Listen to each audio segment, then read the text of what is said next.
we're going live. So welcome, Kim. Hi, thank you, Jono. Thank you. Join us again for this Sunday afternoon session. So yeah, let's do some practice. So we were just talking about intuition. Maybe you want to just talk about guidance a little bit, and asking for guidance externally versus internally. Asking for help, at least, which I felt was helpful. So probably for a couple of reasons, because of confusion, maybe on one particular thing, I felt like there was a bit of change in direction of what I was feeling in terms of how to deal with an issue, like either let it be or take an action, even though it's not my battle, and kind of why, and just what's like the deeper underlying stuff around it, and then for something else as well, just more of a. So I had I was looking a little bit more for confirmation and on something else as well. Or a bit of both, but like a feeling of, okay, this is where I feel like it's going, or the direction that I need to take, or want to take, actually. But,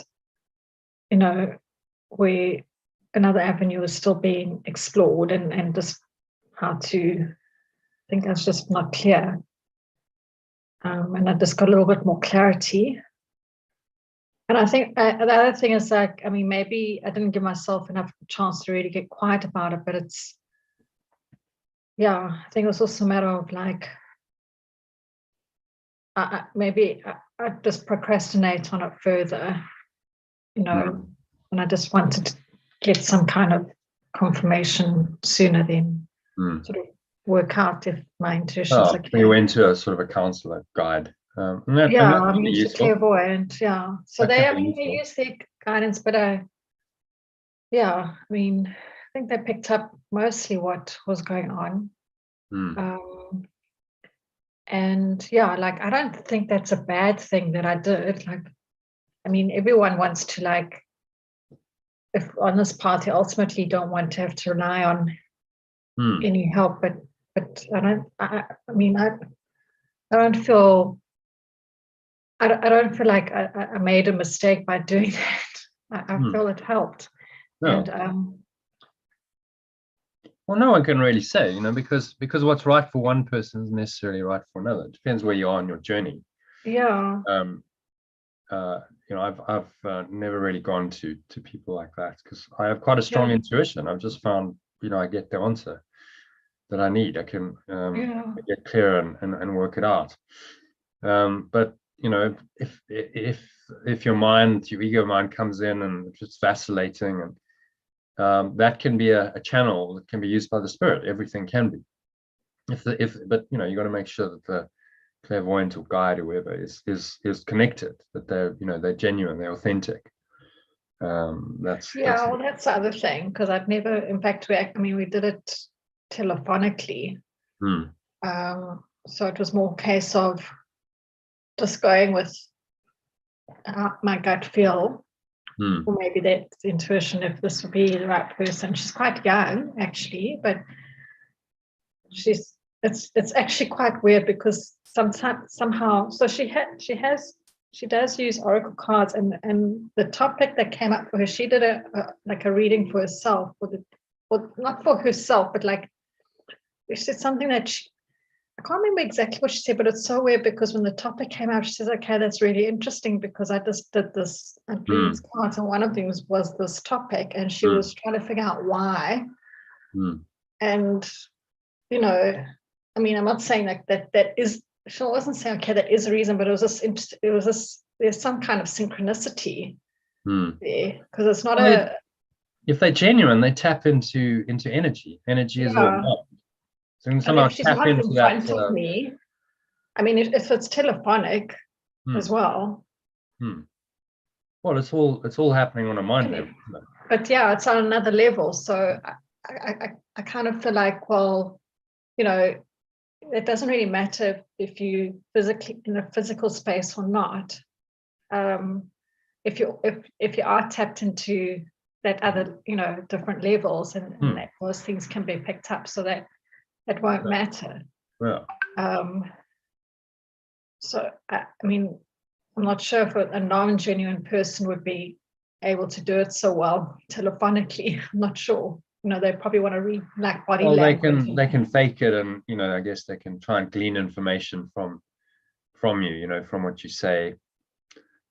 But if it's genuine, they just kind of know. And you go, well, there's no other way of them knowing than that they just knew. You know, they're tapping in. Yeah. To the quantum field, the morphic field, whatever you want to call it. It's a projection of mind. You know, this quantum soup that we live in. The universe begins to look more like a great thought than a great machine. Was a quote I sent out recently, if you recall. I don't know if you read that, by James Jeans. And he was a scientist and saying, well, you know, the stream of knowledge is pointing towards this fact that the universe is a great thought, not a great machine, which is quite revolutionary at the time. It was in the 1930s, when quantum mechanics were they were just starting to understand it. A great thought. Well, I mean, that's exactly what spiritual teachers have been saying for thousands of years. It's a great thought. It's a projection of thought. So if it's all thought, you can tap into it. If you have the ability, you tap into a stream of thought and you can kind of catch that current, and you can download it and you can express it. And this is, you know, there are people who have those abilities. We call them clairvoyants. Or actually, we all have that ability to one level or another, but most people have blocked it. And developed it. So they don't listen to that intuition. And that, you know, that is, people say, well, is that the Holy Spirit? The Holy Spirit is the part of your mind that knows your true self, the one self, but can then interpret everything from that perspective. So the Holy Spirit would then, let's say you download a stream of information, you know, got that access, you're a clairvoyant. The Holy Spirit's interpretation of that would then be the key thing, because you could misuse that information with the ego. Let's say you're clairvoyant, you tap into a stream that's not very nice. It's about, you know, murder or violence or something like that. The Holy Spirit would then say, but you know, that's not true. None of that's really real. None of that's true. And how could, you know, if you know this information, how could it be used for good? To help, you know, to help heal. So, you know, a true clairvoyant or anyone in this dealing in the, you know, this higher level mind stuff should want to be a healer. You know, that's actually what they're doing. They're trying to heal the mind. And sometimes they know that, and sometimes they don't. So they are unhealed healers who don't really know who they are. And then the ego comes in and will tend to hijack those abilities. And, you know, that's inauthentic. They will misuse those abilities. So you just need to, you know, trust your guidance. And ultimately, you know, if you strengthen your own guidance, you don't need to use an external. It's there. You're able to tap in yourself. What do they have that you don't? Well, they have a mind. They have, you know, everything's available. They just have maybe a more developed ability, but you know, you can develop your abilities. Yeshua talks about psychic powers actually in one of the. Perhaps we can just have a look at that actually. So let's go. It's in the manual for teachers, so it'll be coming up quite shortly, I think. Okay. Because we're doing the manual for teachers at the moment. Yeah. Which is good. Are you enjoying it? I think there's some good stuff in there. Yeah. Number 25. Are psychic powers desirable? So let's share my screen. I'll have a little dip into that quickly.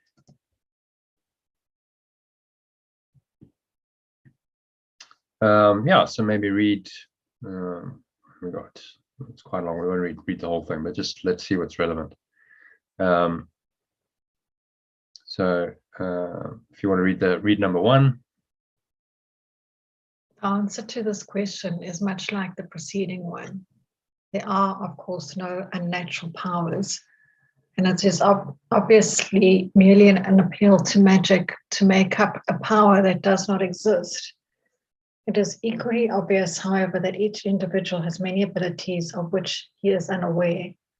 As his awareness increases, he may well develop abilities that seem quite startling to him. Yet nothing he can do can compare, even in the slightest, with the glorious surprise of remembering who he is.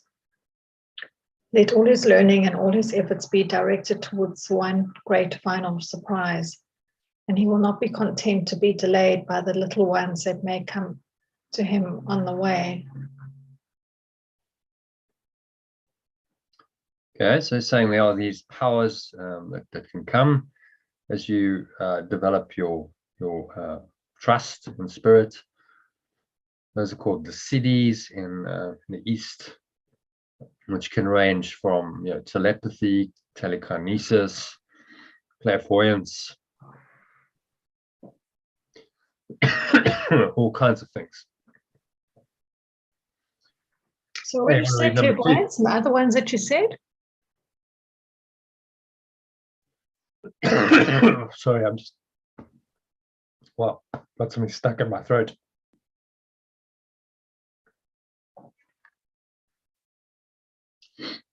Oh yeah, we got it. Ooh, an itch right in the back of your throat.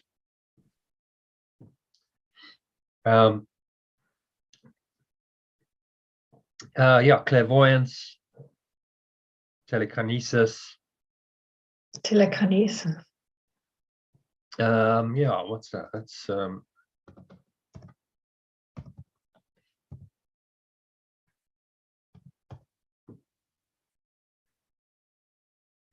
hypothetical psychic ability, allowing a person to influence the physical system without physical interaction. So bending spoons, this kind of stuff. Manipulating matter with the mind. Okay. Telepathy, various things like this, which have been quite well documented. Actually, there's many instances, many examples of these kinds of things, which scientific materialism doesn't deal with too well. So you're familiar with Rupert Sheldrake? I think I've talked about him before.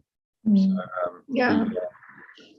he spent his whole career researching these kinds of psychic powers, phenomena, etc.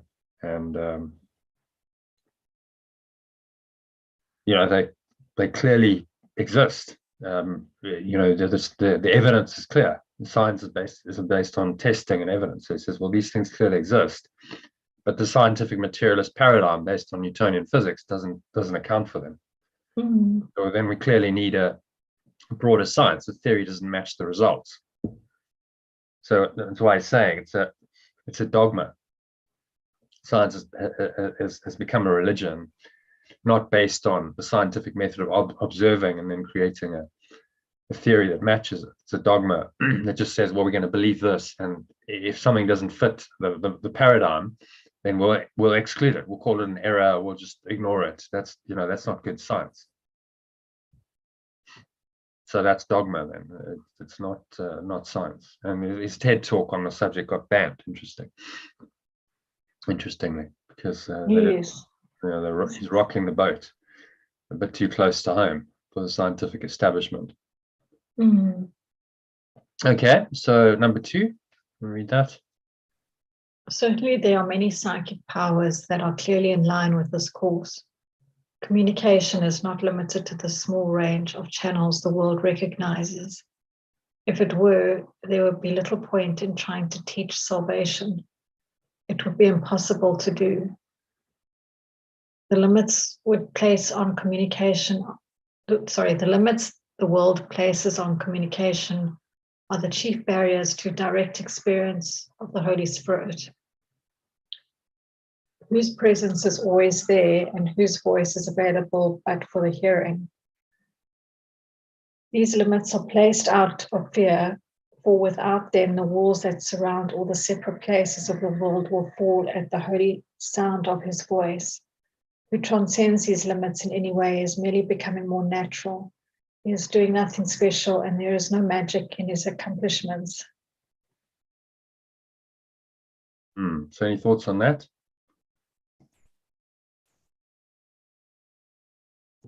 I think what it's saying is like, okay, we know that some people appear to have these, what we call gifts. And what he's saying is that it's not a gift. It's, in fact, if you transcend in these limits, you're becoming more natural, then it's not a supernatural thing. Yeah, exactly. You're just tapping into small range of channels the world recognizes. These channels are energy frequencies he's referring to. Yeah. The known world that we can perceive with our physical senses is like a tiny little band on the electromagnetic spectrum. So it's like we're caught think of the projection of mind in the mind stream. We're like stuck in a little very narrow frequency, which is a range of thought, and that's where the ego wants to keep us, and that's where our bodies and our sense perceptions and all of that operates. But if you go beyond those limits, then what you perceived previously within those limits doesn't hold. You're going outside of the limits, and the Holy Spirit is beyond that. Who transcends these limits in any way is merely becoming more natural. So, yeah, as you said, it's not evil.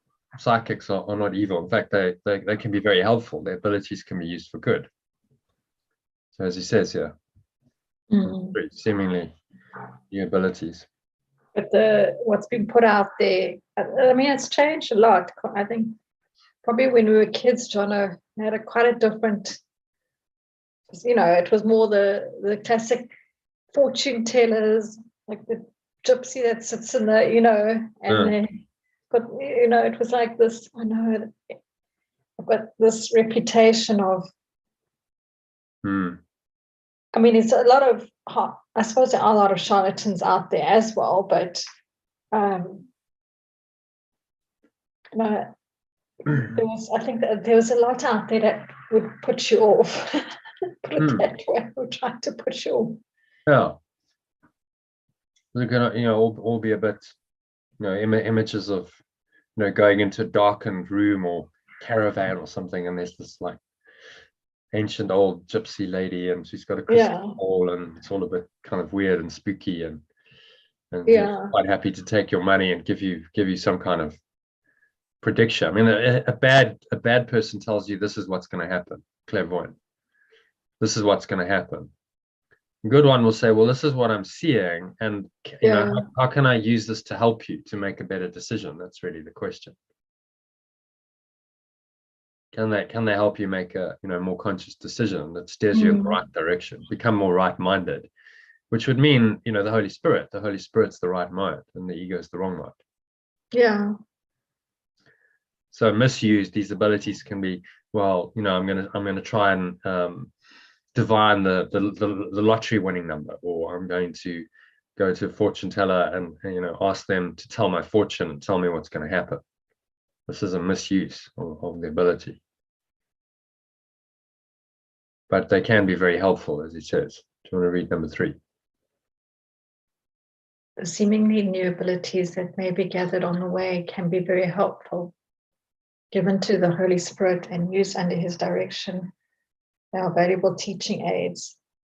To this, the question of how they arise is irrelevant. The only important consideration is how they are used. Taking them as ends in themselves, no matter how this is done, will delay progress, nor does their value lie in proving anything.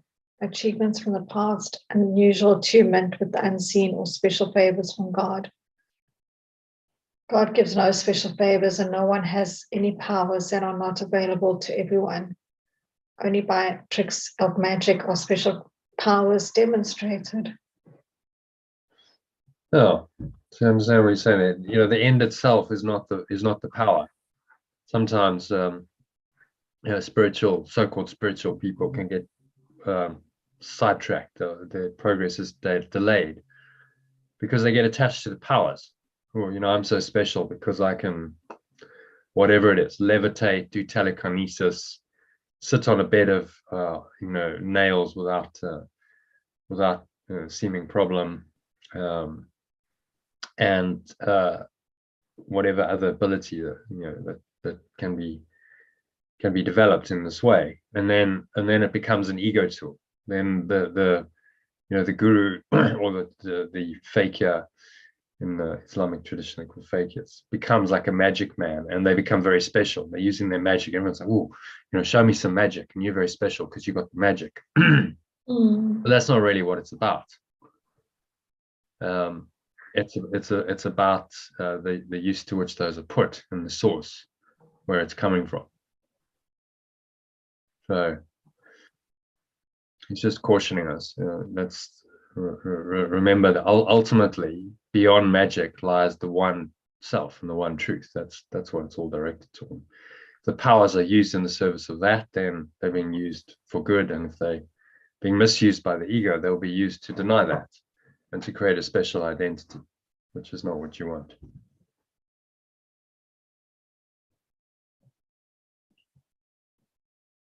I don't want to carry on. There's only a couple of paragraphs to go, as we'll finish it. Nothing that is genuine is used to deceive. The Holy Spirit is incapable of deception, and he can use only genuine abilities. What is used for magic is useless to him, but what he uses cannot be used for magic.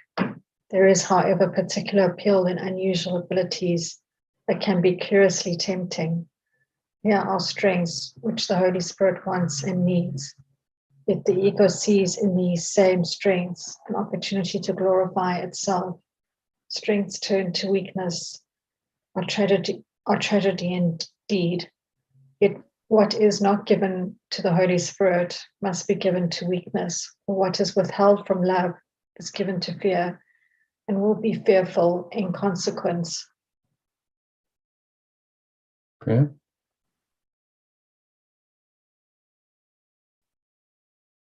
Thoughts about that? Well, so it's quite clear that what's used for magic is useless to Holy Spirit. There is, I think, is making note. There's on this level. There's an appeal for the magic or unusual abilities. But it's tempting to identify with it, isn't it? Because I've got these unusual abilities, I'm more special than everyone else, and so that gives me special identity. But yet the ego sees in these same strengths an opportunity to glorify itself. Oh, that's good. I'm now more special than everyone else because I've got this special power. And that's a strength turned to weakness, or tragedy indeed. So it can be misused, and then there's many instances of spiritual. It's a lot of these magician types, so they had some abilities, but they misused them, and they became frauds and con artists, and they were using their abilities just to perpetuate their ego identity of being more special, charging people money for stuff. There's many instances of abuse where the person's clearly not giving that ability to the Holy Spirit. It's been given to the ego, whereas the true teacher would go, okay, maybe I've got these abilities, but I'll use them only for good. I'll use them to be helpful. The prayer is to be truly helpful. Oh, it's like those pastors. Like this church, and they're like, kill me, and then I'm like, I'm healed. And and it can all be, it's a money-making scheme, and whether any of those abilities were even genuine. Often they're just faked. There was nothing genuine. It's just all a fake, all based on the powers. Because if we have something miraculous and someone's healed, then that's a good demonstration supposedly of the power of God, and then that's good for business. People will give donations, more donations if they can see it's worked. Now that's a misuse. Miracles are not there to perpetuate the material world, and there to increase our faith in the truth. So even those who no longer value the material things of the world may still be deceived by so-called psychic powers. As investment has been withdrawn from the world's material gifts, ego has been seriously threatened, may still be strong enough to rally under this new temptation to win back strength by guile. Many have not seen through the ego's defenses here, although they are not particularly subtle. Yet given a remaining wish to be deceived, deception is made easy. Now the power is no longer genuine ability and cannot be used dependently. It's almost inevitable that unless the individual changes his mind about its purpose, he will bolster his power's uncertainties with increasing deception. So it's talking about misusing it, ego purposes, to strengthen the ego's identity. And it's all about the purpose. So you have the ability, but what purpose do you use it for?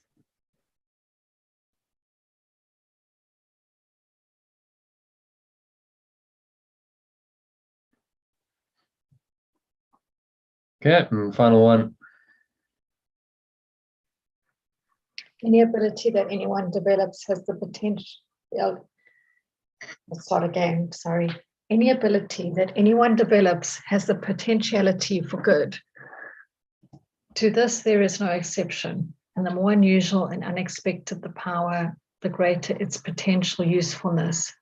Salvation has needs of all abilities, for what the world would destroy, the Holy Spirit would restore.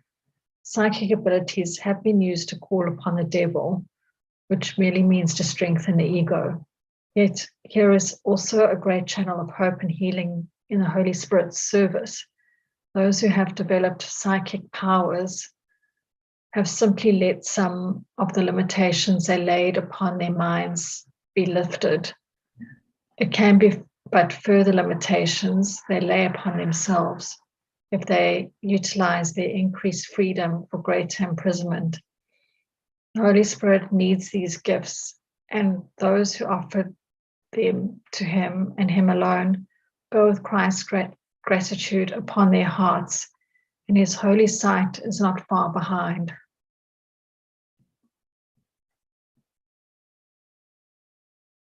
Yeah, I think it's pretty clear guidance.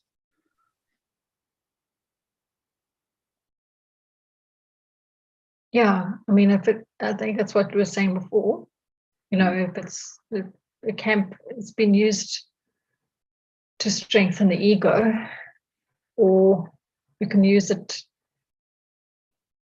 as or probably as a channel of hope, or hope and healing. It says here, great channel for hope and healing in this Holy Spirit's service. Okay, so yeah, psychic powers have simply let some of the limitations they laid upon their minds be lifted. So we might, like someone, including myself, might not have thought we'd have those abilities. I'm realizing that it's at least possible, and that we need to strengthen. And no one's more special who has them. Yeah, they're just becoming more tapped in, more natural. So as you do this, certain powers develop, and that's just part of the journey. I can hold my breath for half an hour, but that's just been my journey. Yeah, it's just been my journey, because I did breath work, and I did a technique called Kriya Yoga, and I just kept going until there were no limits. But that was all in the service of awakening. It wasn't something about, I can hold my breath for half an hour, I'm so special. Who cares, really? You can hold your breath. Hold your breath for half an hour doesn't make you any more special than anyone else. You might say, well, why are you doing that? I mean, that's the question. So there's these people who go underwater, and they're like right, I can hold my breath for 10 minutes underwater and look at how special I am, which kind of defeats the object. That's not what it's about. It's not about the power making you more special. It's, I did it as a spiritual practice to connect with source, and in that peace and the stillness that comes in the hold between inhale and exhale, there's no doubt it takes you into a transcendent state of mind where there's a great degree of peace, so that's why you do the practices, and then that ability developed as a result of the practice. I don't nothing special. I just practiced a lot holding my breath, and you just get better and better at it. So that's something that's developed on my path, and then other people have other things that come along. Whatever some people might have the clairvoyant powers, psychic powers, or whatever, and it's all about the purpose you give to them. Is it used for healing or not? So that's the if you're going to use anyone, you got to ask, are these people in the service of the Holy Spirit? Is their intention good? Is it just about themselves and making money? And ideally, as you do this work and you do more spiritual practice, these kinds of powers may develop in you, and you become more tapped in yourself, and guidance comes, and you just know what to do. You don't need to seek guidance elsewhere.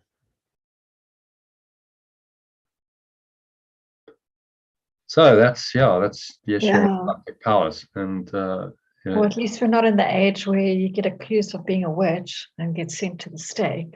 No, fortunately, things have improved quite a lot.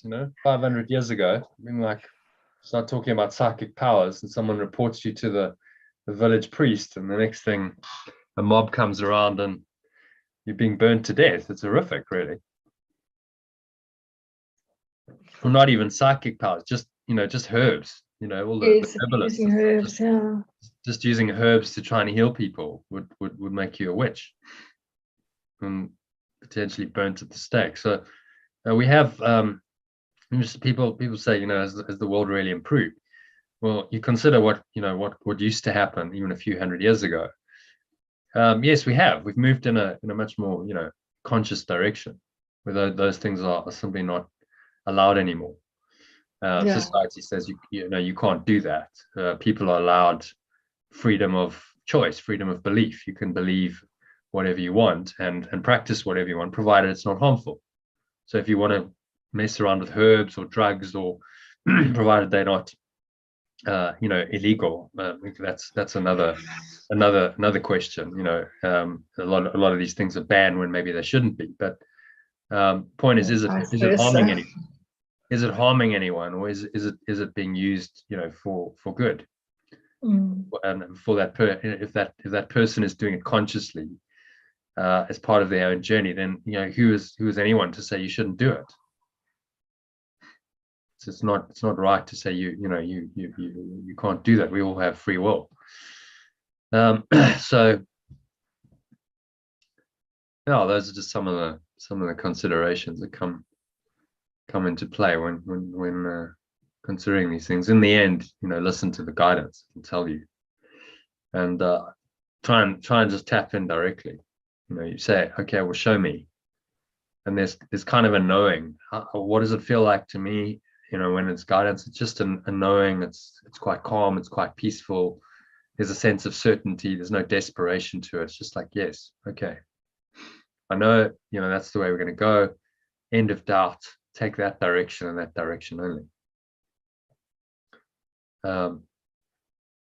But sometimes it's taken me a while to get there. Wasn't always immediately obvious, and then so as the first thing is get quiet, go into meditation and ask. Say, okay, well, show me. There's this.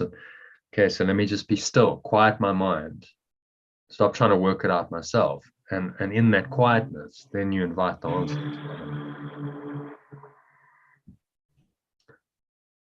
Which is the voice so much. It's just when you say the answer, is it that when you think of a answer, you get a good feeling, or yeah, it just feels like the right course. Let's say it's a decision about what to do. Just get the right feeling. So yeah, that feels. I'll give Yeah, you a couple of examples because that's all you can do. It's your own experience from my own life. About 2011, so 11 years ago. Um, One night I got this email from a company called they're called EBBF or something. They're an organization that's about values in business, and so I get this email.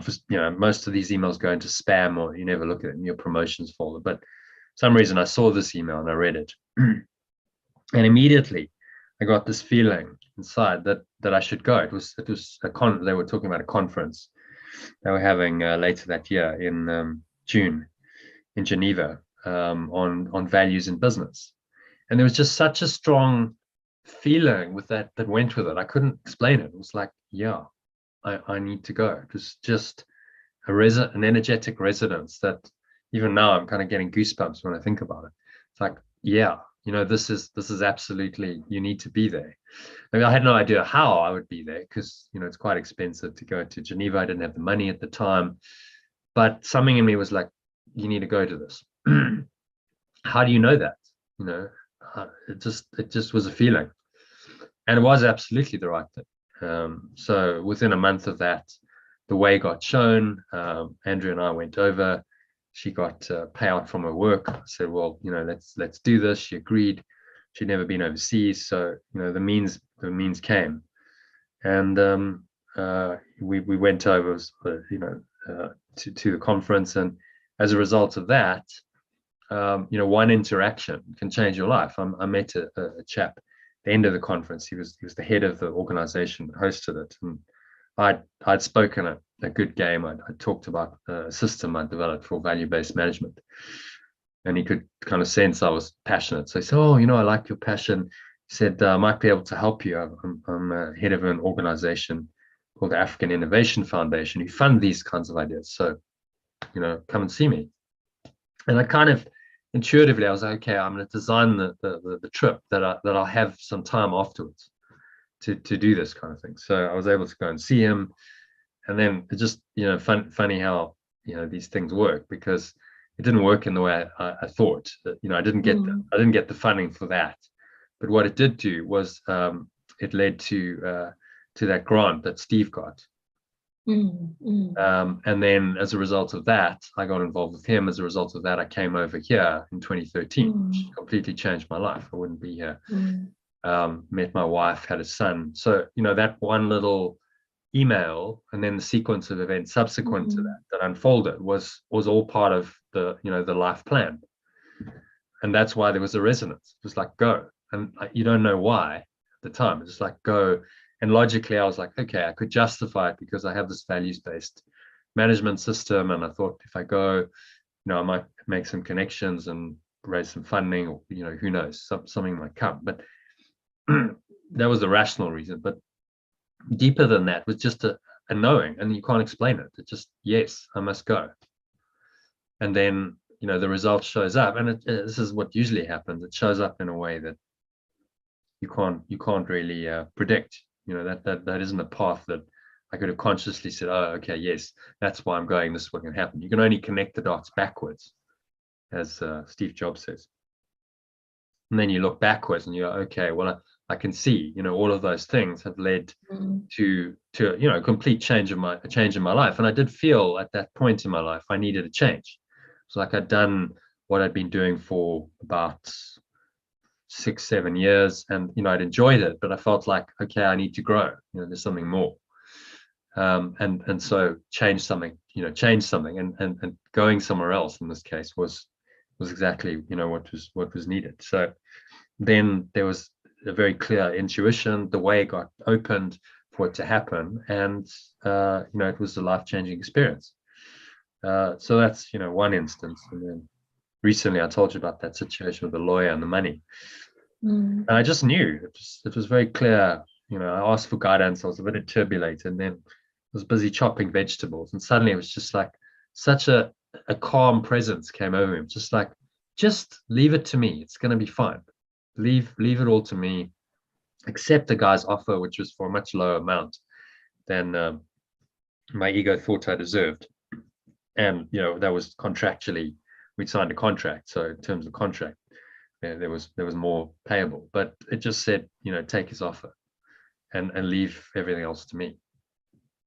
And I did. It was like, okay, so simple. Sent an email, no drama, no fuss, no argument, just okay, I accept. Kept it very short and businesslike. Within 24 hours, the money was in my account. Within 2 months of that, he was dead. And it would have been a disaster if I'd decided, no, I'm going to go and fight this, because I wouldn't have got any of it. So you get this guidance. It was just such a calm, certain knowing. So, and it was peaceful. It's like, yeah, all of your doubts, your turbulation, it's over. Just do this. Very simple. And I did. And then, the result flows. So those are two instances. And it was just a feeling inside that there was quite strong, but not in a desperate way. It was just like, again, very difficult to describe, because you're talking about your feelings. And everyone's got to learn, what that feels like for themselves. That's part of the, the individual hero's journey, is to learn that. But is it, I mean, you describe a feeling, but in terms of the feeling towards the associated action that you could take, where is it? I mean, is it like you think of that action and that feeling feels right? I mean, like that example when you're chopping vegetables and you get this calm sense. How was it communicated that it was now, okay, instead of fighting for that money, take that offer? It was just a thought. I had a thought, a phrase came into my mind, just accept the offer, and I'll sort out the results. Okay, so you did leave the money to me. I think that the phrase was, leave the money to me. Just leave the money to me. Okay, so it did come as some kind of like, there was a thought, and then there was a feeling that went with it. Like, okay, that just feels right. I'm not interpolated anymore. There's no resistance. It feels okay. Yes, I have a course of action now. I know exactly what I'm going to do. So I just actioned it. I was like, okay, don't second guess this, don't question it. And he'd given a deadline, said, if you don't do it by tomorrow. So I went and checked his email, and it was actually perfect, because that the next day was his deadline. And he might then have said, well, you missed the deadline. I mean, arbitrarily created deadline, but the guy was just playing games. So it was like, I got the guidance the day before the deadline, exactly when I needed to, sent it the day before, and it was all in perfect timing. And it was just it was a knowing. It's like, yeah, that's right. Again, how can you know this? Well, it's the feeling. But I was just wondering how you got to know what happened before that, to say, okay, it's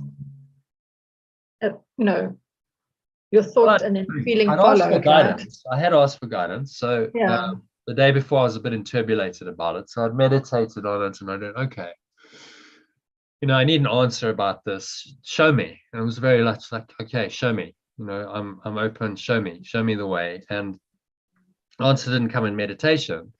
It came chopping vegetables. I suppose that is kind of meditative. I wasn't particularly thinking about anything. I was just chopping away, and then suddenly, it just downloads. Which is how this works. If you're asking for guidance and you're tapping in, it can come at any point. And then it's to recognize it and trust it. I could have second guessing on, no, I'm going to override it with my mind and go, no, that's not right, because there's a attachment to the money, and I think I deserve more. How dare this guy treat me this way, and create a whole story about it. Or you can just trust that guidance and go, okay, that's right. I'll just go with that. And then you let go of the self-concept involved that says, oh, I've been unfairly treated. How dare this guy treat me this way? I need to fight for my rights, and a whole story around that. You've got to drop that to listen to the guidance. And so what was getting in the way before was there was that self-concept going, how dare he? Just how very dare he do that? That's just not okay. And I'm gonna fight the guy.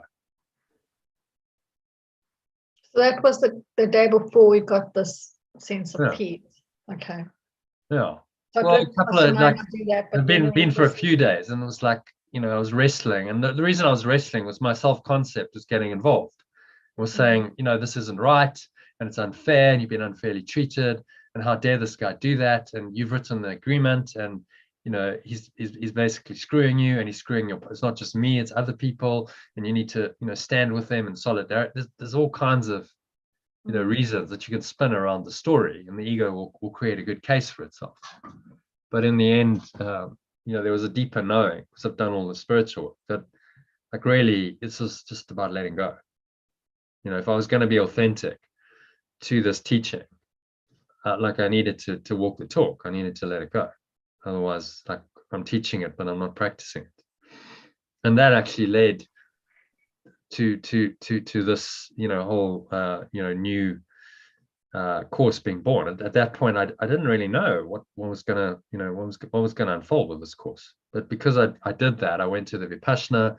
I got a great insight into pure formless awareness. So there's definitely like a raising of my consciousness through that, and then started in June of last year with 5 people, including you.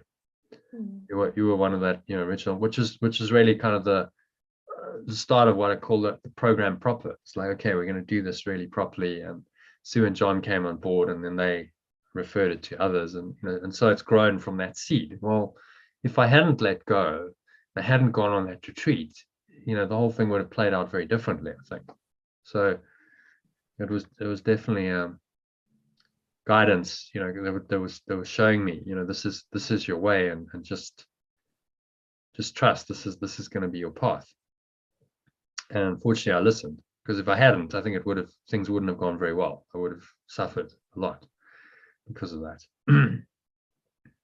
So the guidance is there to help you and smooth your way, and you don't have to learn the hard way. You can just take the guidance, and life can be quite smoothly flowing. So there's 2 instances there, and it was just a feeling in both. Okay, I just know. And there was a sense of peace and certainty and no doubt. I was just, okay, I'm going to do this, and not second guessing outcomes. I think people get confused when they're trying to anticipate the outcome too much and go, oh, what's going to happen in the future. It's more like a present knowing. Okay, does that feel right now? Yes, feels right now. Don't go into trying to plan the scenarios, because you can't really. How do you know? In both instances with those, there's no way I could have predicted what would have happened in or any scenario planning. I could have tried to create, and there's just no way I would have been on. It would have played out differently. But right now, you get the guidance from the spirit, because it kind of knows. It knows the whole plan, your plan, the whole plan for everyone, and it's going to tell you what you need to know right now. That's all. So simple. Okay, go left, go right, do this now in your journey. So just listen to the guidance, and then you connect the dots backwards. As Steve Jobs says, you don't know how it's going to play out, but you trust the guidance, and then it's kind of an interesting, unfolding journey. It's not pre-planned. It's very fresh and spontaneous, because you're just going with the guidance, and then it's all unfolding. And that's the miraculous state of mind and life that we're talking about, which is actually is quite a happy, it's a happy, interesting way to live, just going with the flow.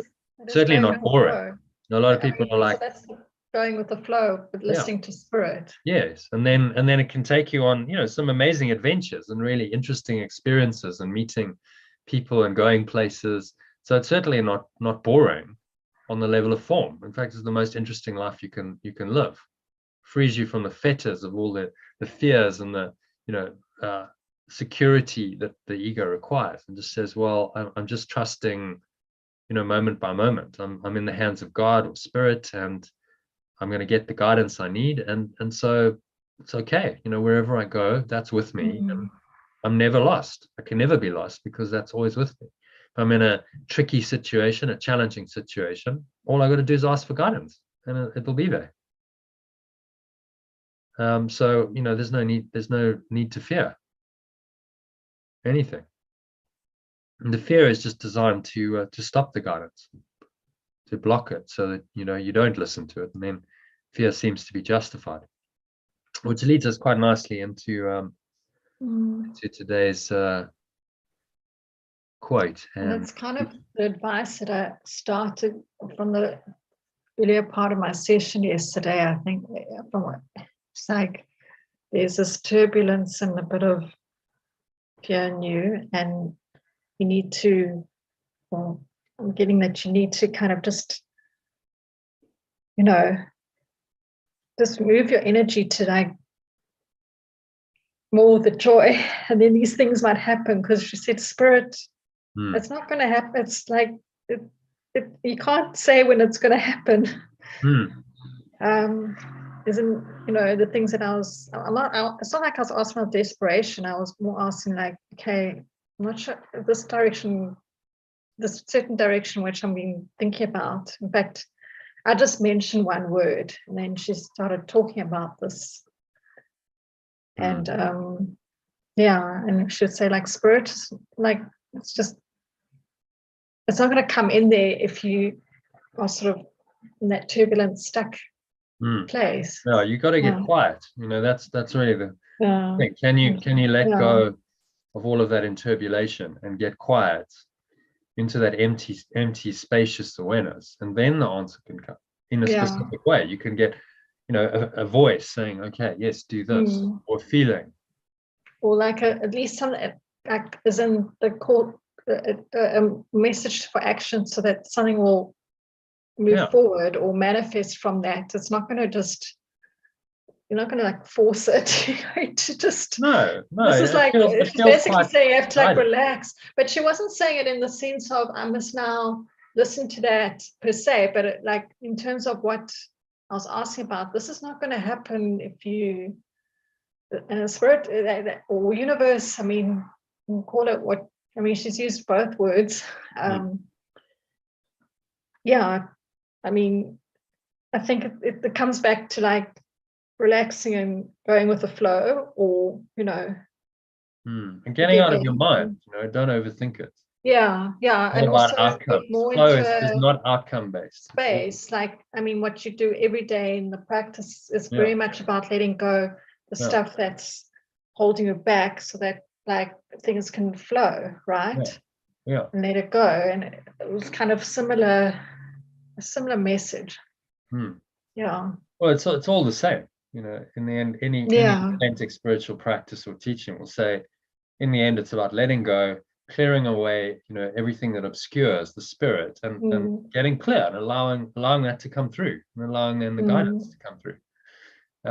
So that the letting go then allows that voice to be heard. If you don't let go and your mind's full of the fearful thoughts, the expectations and desires and so on of the ego, then you can't hear. You're not quiet enough. So what's required for guidance is do the spiritual practice, and let go. The true prayer is for forgiveness, says Yeshua. The true prayer is for forgiveness or letting go. Pray to let go of the blocks to the awareness of love's presence, so that you can open yourself to that presence and listen to the guidance. Okay, so shall we let's read the quote and just a short teaching on it, and then we'll go into the lesson. Darkness cannot drive out darkness. Only light can do that. Hate cannot drive out hate. Only love can do that. Martin Luther King Jr., he was, well, we all know who he was, I assume, American civil rights leader. So, Darkness cannot drive out darkness. Only light can do that. Hate cannot drive out hate. Only love can do that. Just stating the obvious, really. You think, well, why does he even need to say that? But we get confused. We think, by opposing darkness with means of darkness, so we're going to fight it, that's going to work. And of course, it doesn't. Pointing to the same truth that we're studying in Course in Miracles. That only love will do it. Sorry, I'm just going to blanket. I think people mistake it for feeling like it's an action and standing up to as part of standing up to the. Yeah, well, exactly. Evil, I mean, in that and don't be like a passive. Don't roll over. Fight for it. It's like Well, that's exactly the dilemma I had with with that lawyer guy, because it was like, on a level, I'm like, this is wrong. He's clearly behaving unethically. It's not in the best interests of everyone. It's clearly just trying to get the money for himself, in direct denial of a contract we signed. And how dare he? So no, I should fight the good fight and stand up for what's right. But then the Course is asking us to go beyond that dualistic mindset and say, well, yeah, what he was doing was not absolutely correct.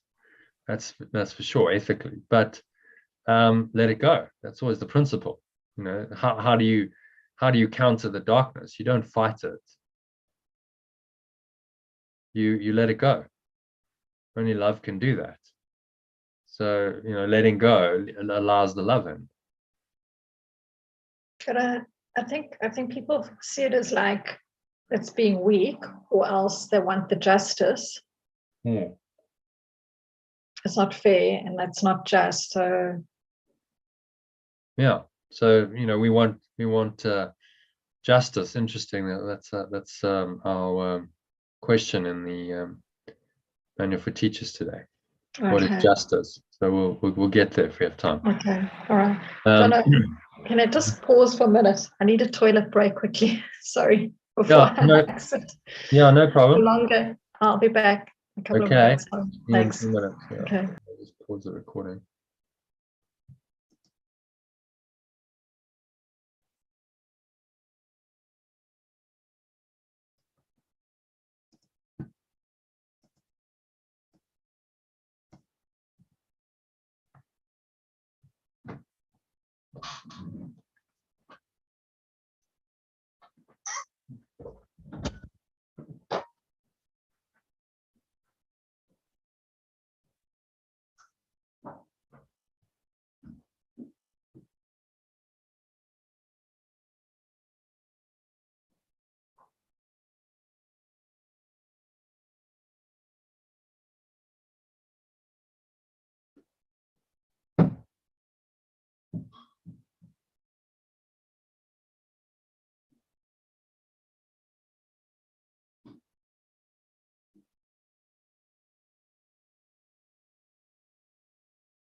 I'm back.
Right.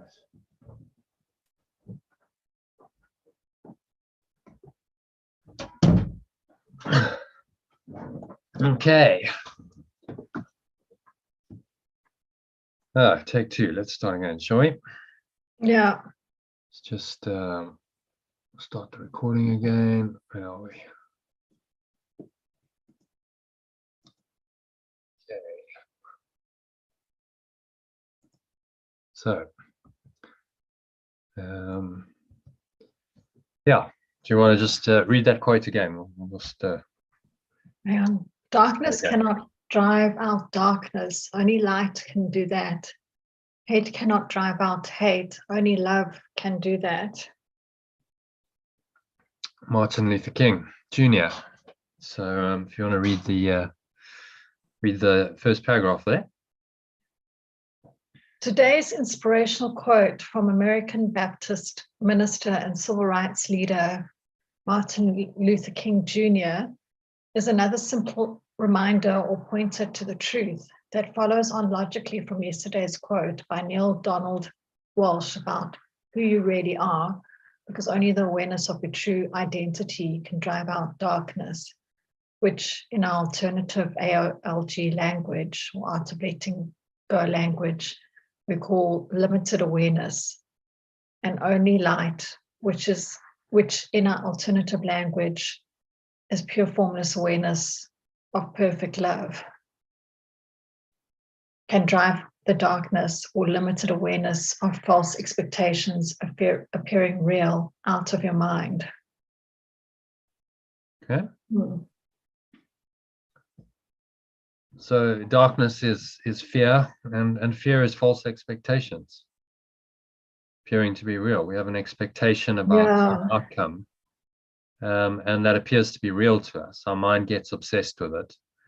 We dwell on it. It occupies our thoughts. It leads to emotions. It leads to a whole train of thought and emotion that's not helpful. And that then preoccupies your mind and covers over pure formless awareness and perfect love or light. Yeah, this is the world. I mean, again, comes back to practice relationships and people's expectations, and then you have disappointed them, but you weren't even aware of, or you're vaguely aware, but you're not responsible for what they were expecting. Yeah. False expectations appearing real. How they appear real though? Or is it just in the mind that you build up? We make them real. No, we value them. So you have an expectation and you go, oh, I really desire that. You know, it comes down to fear and desire, expectation or desire, craving, the Buddha called it. So you have a craving or a desire for something. And the more you importance you give to that desire, the more you attach to it, the more that's playing with your mind. It's like that outcome suddenly becomes the thing in your life. This has to happen in order for you to be happy.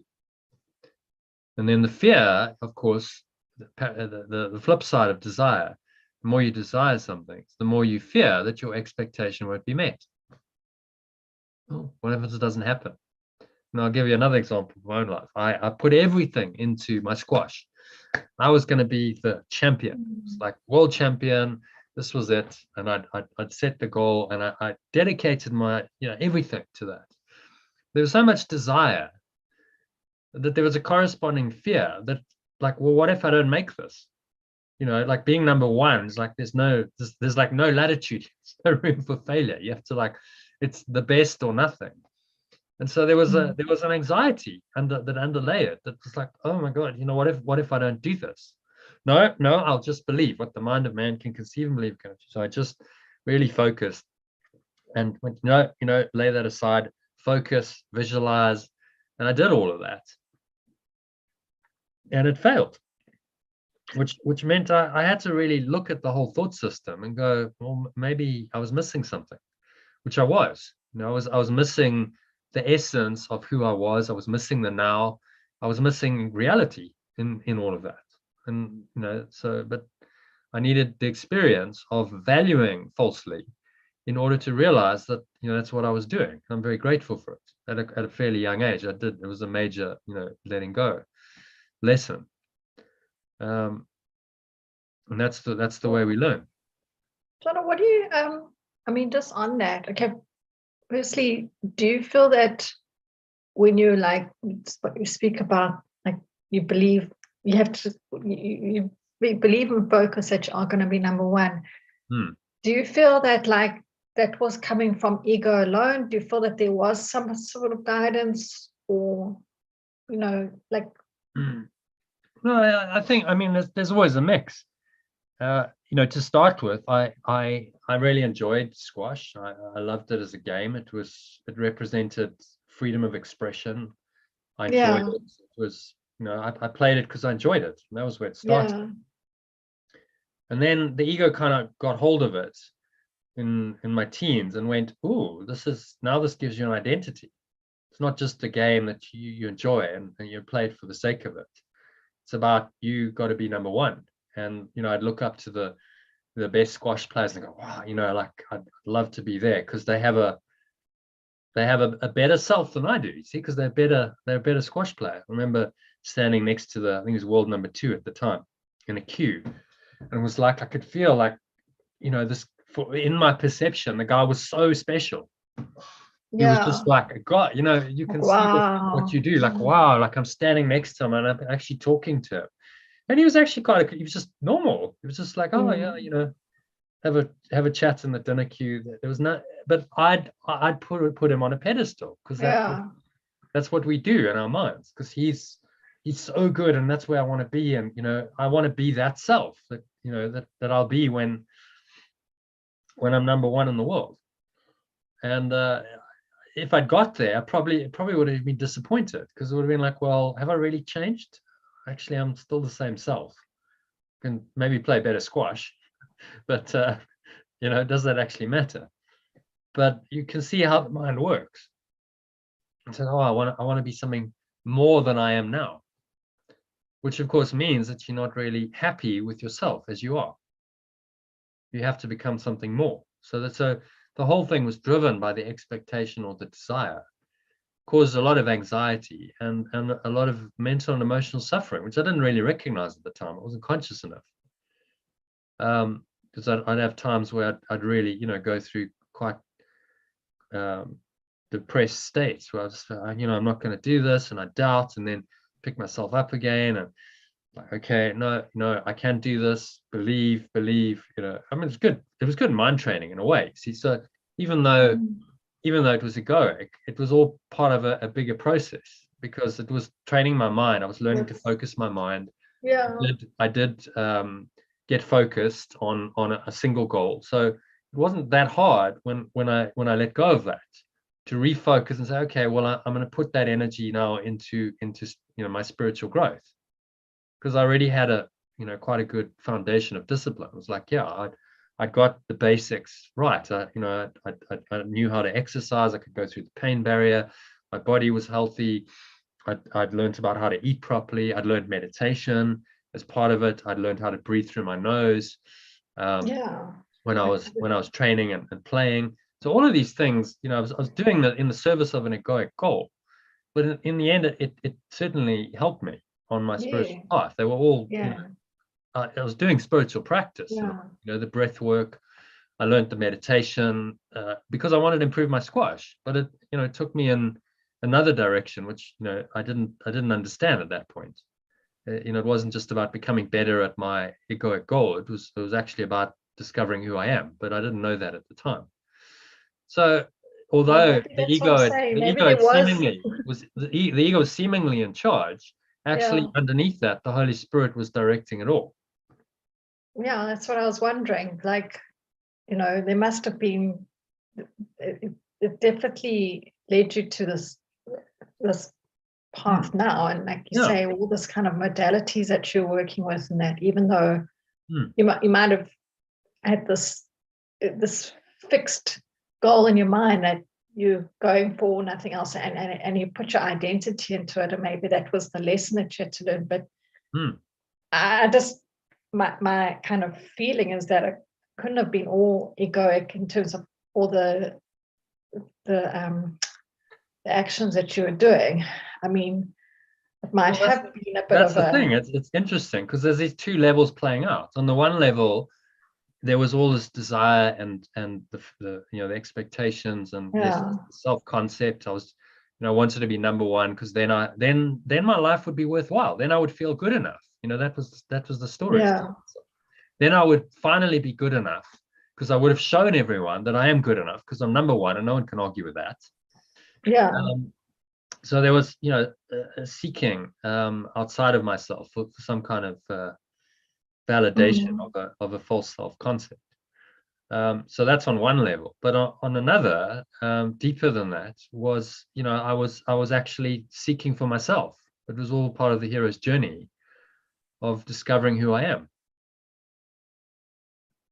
and I just had to take that form at the age of 12, 13. I wasn't ready for the question, well, actually my only purpose in life is to know who I am. That wasn't where my mind was. I was like, no, I want to be the world champion. So it was necessary, useful, and then in my late 20s I had to let it all go, and that was a huge letting go experience. So okay, the entire thought system behind it, that's what it called into question.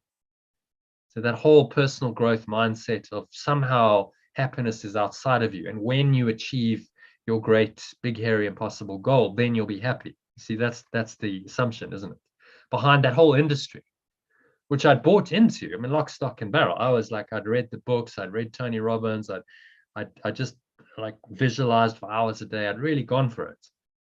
And then it caused me to go, well, okay, if it hasn't worked, the results are, obviously it's a failure. So what am I missing? Maybe it's not me. Maybe the thought system is wrong. Maybe I haven't quite got the truth here. So it really opened my mind to exploring something else. And, as a result of that experience, I started reading other kinds of books. Power of Now had just come out, so I read Power of Now. I remember reading it and it was just like, it was like spiritual food. I was like, I loved it. I'd read every chapter and I'd be like, oh, this is just so rich and nourishing. I couldn't wait to read the next chapter at night. I read one chapter a night. It just really, filled something in me that had obviously been lacking, because he was saying you just are that, and there's no need to achieve anything. So I found then there was a contradiction between these two mindsets. Eckhart Tolle in Power of Now says, don't visualize, don't have expectations, don't create a whole story in your mind and visualize it. Just be in the now.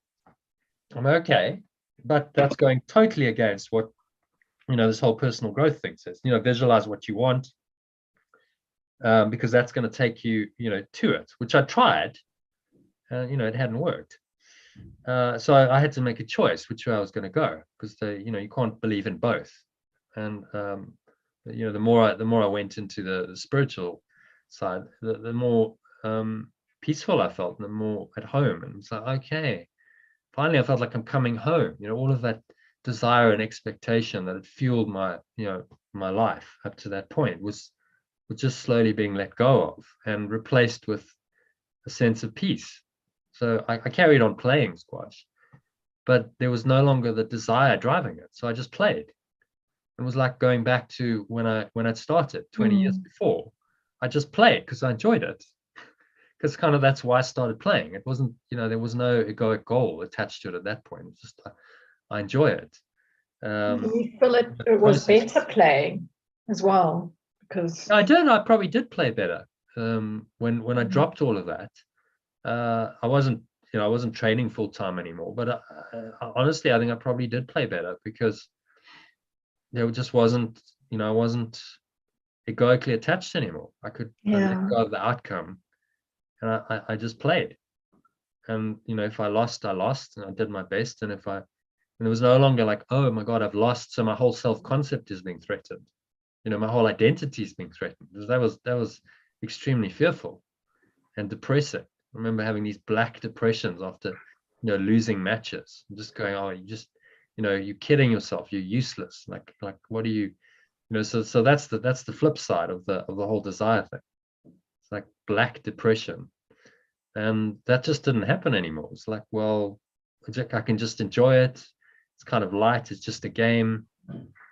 And I played it, for another 10 years and enjoyed it. And that was probably the best time of my squash career, actually. And then at a point I was like, okay, I don't really need this anymore. I've done what I need to do with it. And, I can let that go too. So I don't really play anymore. So it was all part of the hero's journey for me of learning what I need to learn to bring me to this point. And so although the ego seemed to be in charge, underneath that, the spirit was always guiding it. And that's kind of, because do you feel that, just reading The Power of Now and starting tapping into that sort of helped you with that realization? No, definitely. I'd started meditating as well. So it was a combination of things. Yeah. I kind of I'd done a lot of the foundation work that spiritual practice involves. I was fit, I was healthy, body was strong. I'd done a lot of breath work. I was eating correctly. So I got onto a diet where I was in optimal flow and balance. So I got a lot of those things which a lot of people struggle with. I kind of got those sorted. It was a good foundation. And then I started to put meditation in there, which I thought would improve my squash. And of course, all of that together is going to start opening your mind. It's just inevitable. And I'm naturally quite open and curious. So things started to come in because I was opening to it. I started to get attracted to quotes.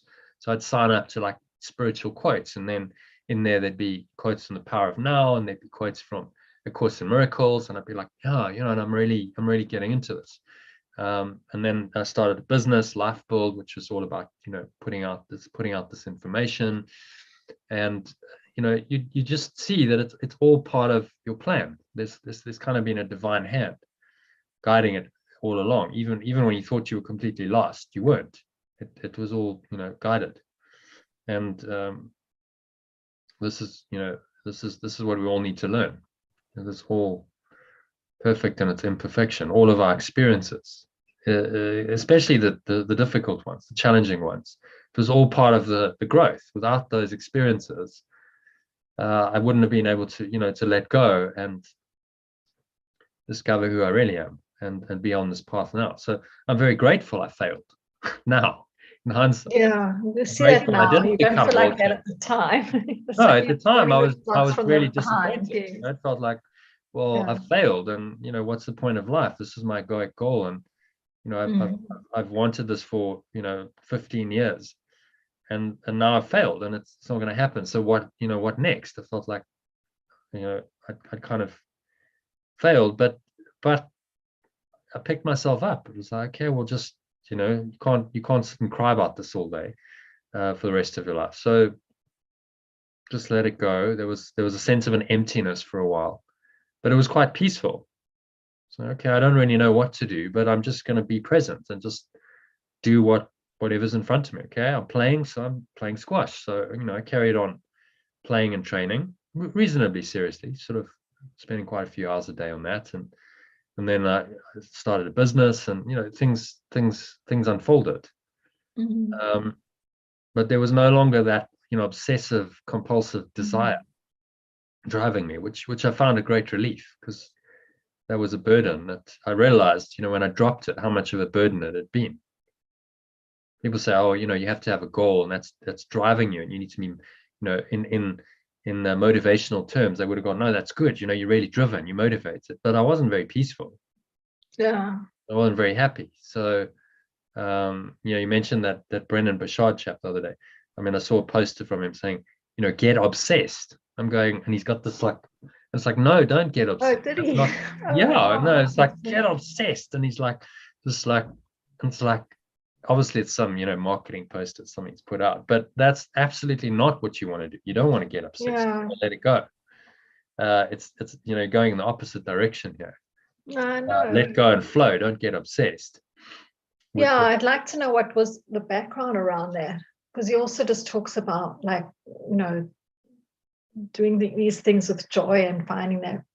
I know he gives a lot of structure to these things. Maybe that was part of his own journey. Get obsessed was his, like, okay, that's how we start. Yeah. And you sort of learn maybe as you advance. Maybe that's not the way. Getting obsessed. Yeah. I mean, yeah, it's a bit of I'm surprised they use a picture like that. Because I would like to know what the sort of whole synopsis around that is. But yeah, because he talks about the discipline and the struggle and that, but it's very important to have that sense of joy, like the joy, and do something that serves you. If it's not serving you, well, I don't know, I just remember seeing a poster, and for a while I used it in my presentations, but then I thought, no, it's not really right. Which one? I'll see if I can find that images. Okay.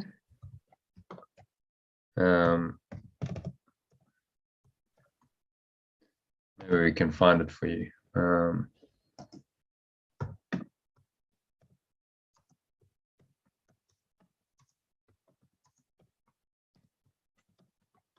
Something like that. Let's see if be obsessed. There we go. That's the one. Yeah. Okay. I'll go look it up. How to become a high performer, Brendan Burchard. Well, look at that. That's not the way. Yeah. No, it's not. It's got to be obsessed as well there. So that was, I don't know, 2018. Be obsessed. So maybe he's moved on from us. I don't know, but it didn't resonate with me. It was like, no. That's not the way. No, it wouldn't resonate with me either. Yeah. And look at the picture. This guy's like, no, that's stressing. That's straining. That's, you don't want to. It's like, no, you're flowing. So, life should be about flow and joy, and you can't really. Obsession is the opposite. Obsession is control, and what are you obsessed with? You're obsessed generally with an external goal.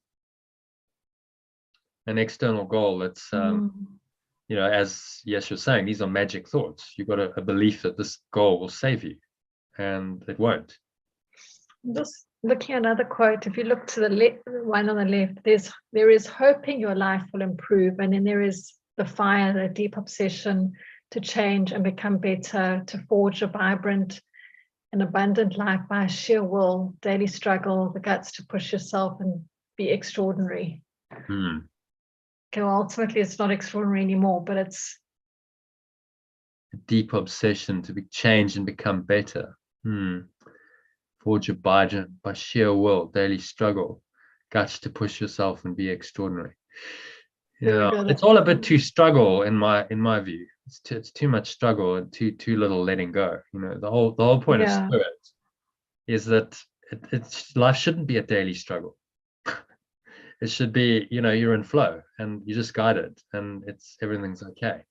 that's what you want to get to. But remember the hero's journey of the dark night of the soul. So he's not going to there is a perception of struggle on the hero's journey. Yeah, but this is the thing, is getting to those levels. I mean, he claims to be quite like spiritual himself. He doesn't talk like a lot about it. He just talks about it, being part of one's life, but I guess people have to just work through this to discover these things. If you keep going on say any path, personal growth path, sooner or later you're going to hit the truth. You can't avoid it. So everyone, he's on his journey somewhere. Maybe he's still in this cycle. I don't know. Where the guy's at. He's obviously done quite well as a teacher, and teaching people who are dissatisfied. He's talking about people who he's talking about people who are willing to take on the hero's journey. So you hear, you're like, okay, yes, but there's another way of doing it. You don't have to struggle through it. You could just be guided through it. So okay, my practice is, if I'm struggling, I need to let go. I need to open to guidance. It shouldn't be a struggle. I need to just let go and flow. And if you really do let go, then life does kind of start to work for you. You get sort of synchronicities and things that occur within the challenges and temptations. It's like the challenges and temptations are part of it, you see. But you just flow with those.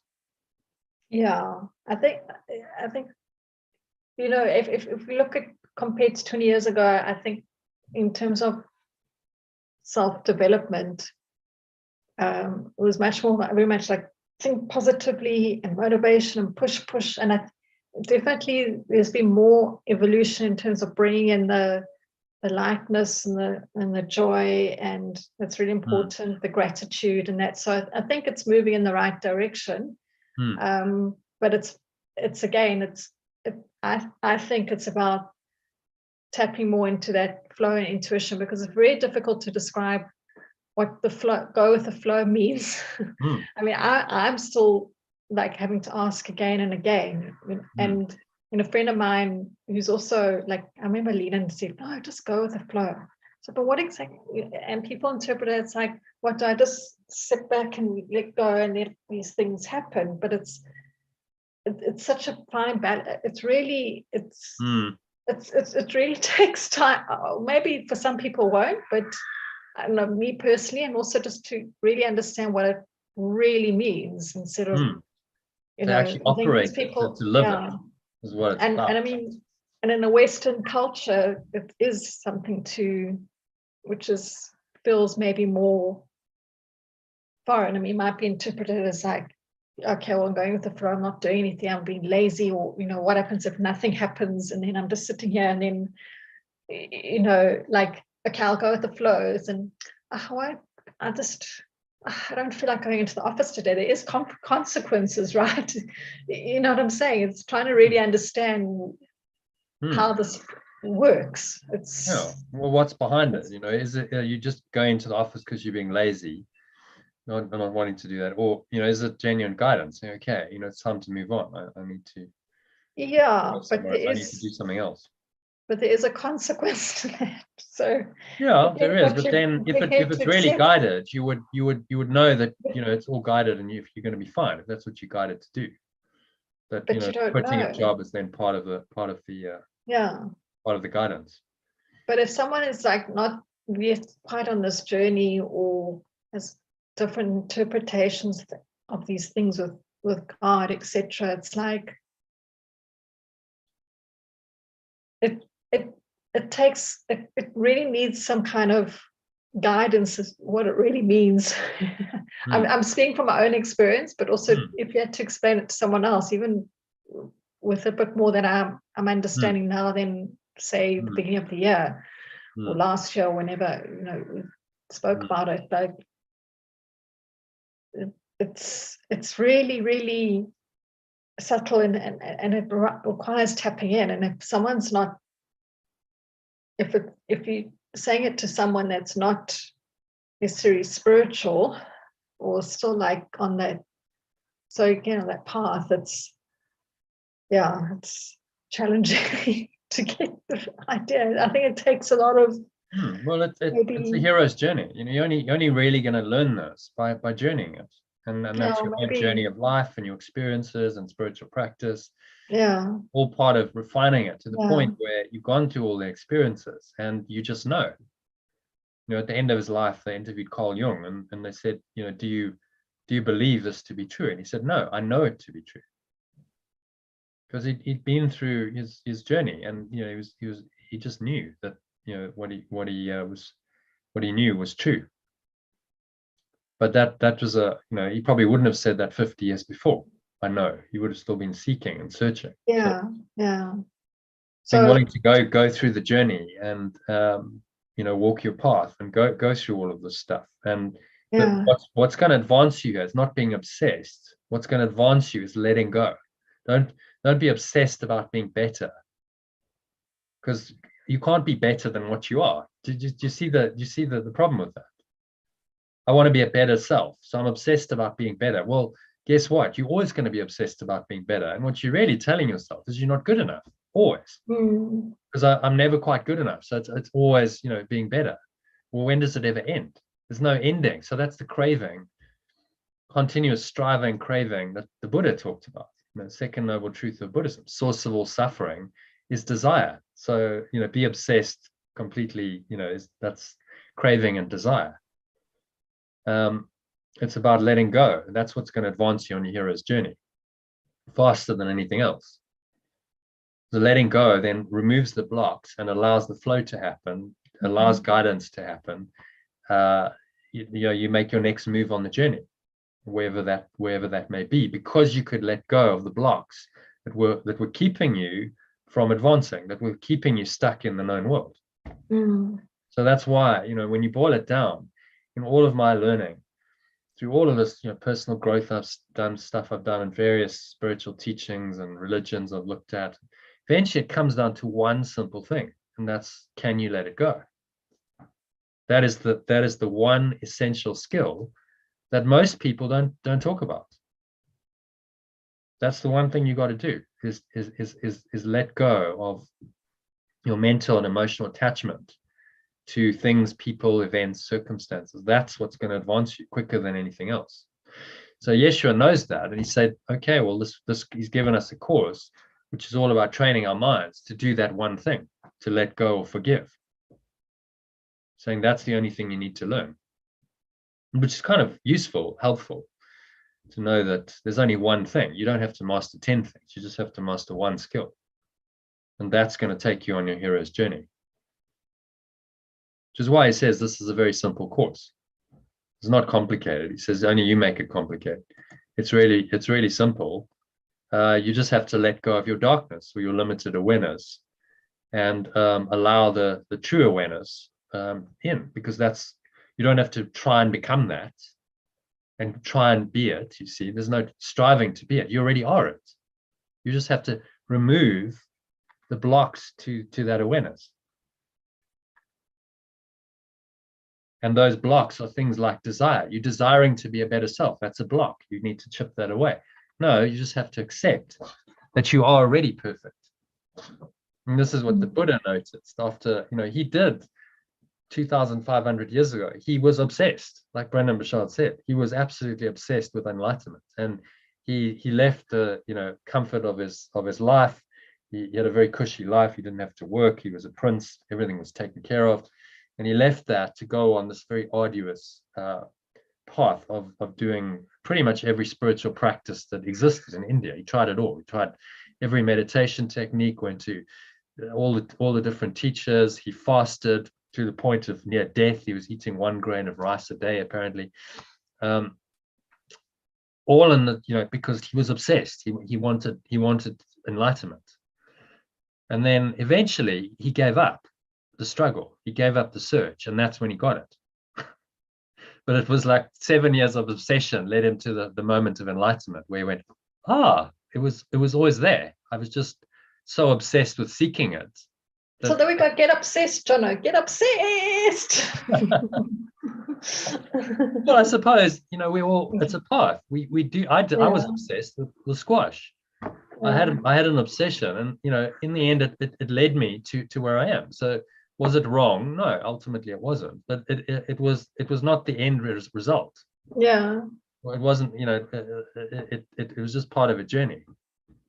You realize that there's something beyond it. There's something higher and deeper beyond that. So it's all about levels. Brendon Burchard might be working with people who need that temporarily. They need to, if you're in tamas, which is the inertia stage. So you're stuck in this known world, and you're scared and fearful. You need a push. You need some drive. Okay, so let's get something moving. So we can get this hero's journey moving, and then spirit can start working. And then, once you're on the journey, you probably, hopefully, wouldn't stay there. You'd go, okay, well, maybe there's, that was useful for that time, but there's something else. What about the concepts of flow and letting go, and these kinds of more spiritual ideas? If you're on any kind of personal growth path, you'll come across them. And then the more you advance, the more it starts to make intuitive sense to you. You start realizing, well, the stress and the obsession isn't really serving me. I want the flow and the relaxation, and I can have it. All I've got to do is let go. Yeah. And then you would be open to a more spiritual approach, like A Course in Miracles. But people don't just come straight to A Course in Miracles. There's many versions. There's many things they've done before, personal growth and other spiritual teachings. Because this is the Course in Miracles is so radical that to just jump in from totally believing in the known world to like, no, actually none of it's true, it's all illusion, is a bit much for most people. So there needs to be these intermediary steps. And so everyone plays a role in that. Brendon Burchard's somewhere on this journey. Maybe his thing is taking people from the comfort zone of the known and helping them to break through and start the journey, and so start moving into the unknown. Crossing the threshold and getting them moving. And then at a point they might say, okay, I need to look elsewhere, because doesn't serve me anymore. I need more peace in my life, and I need a way of dealing with these challenges and temptations better than being obsessed. Because although it doesn't come across like that,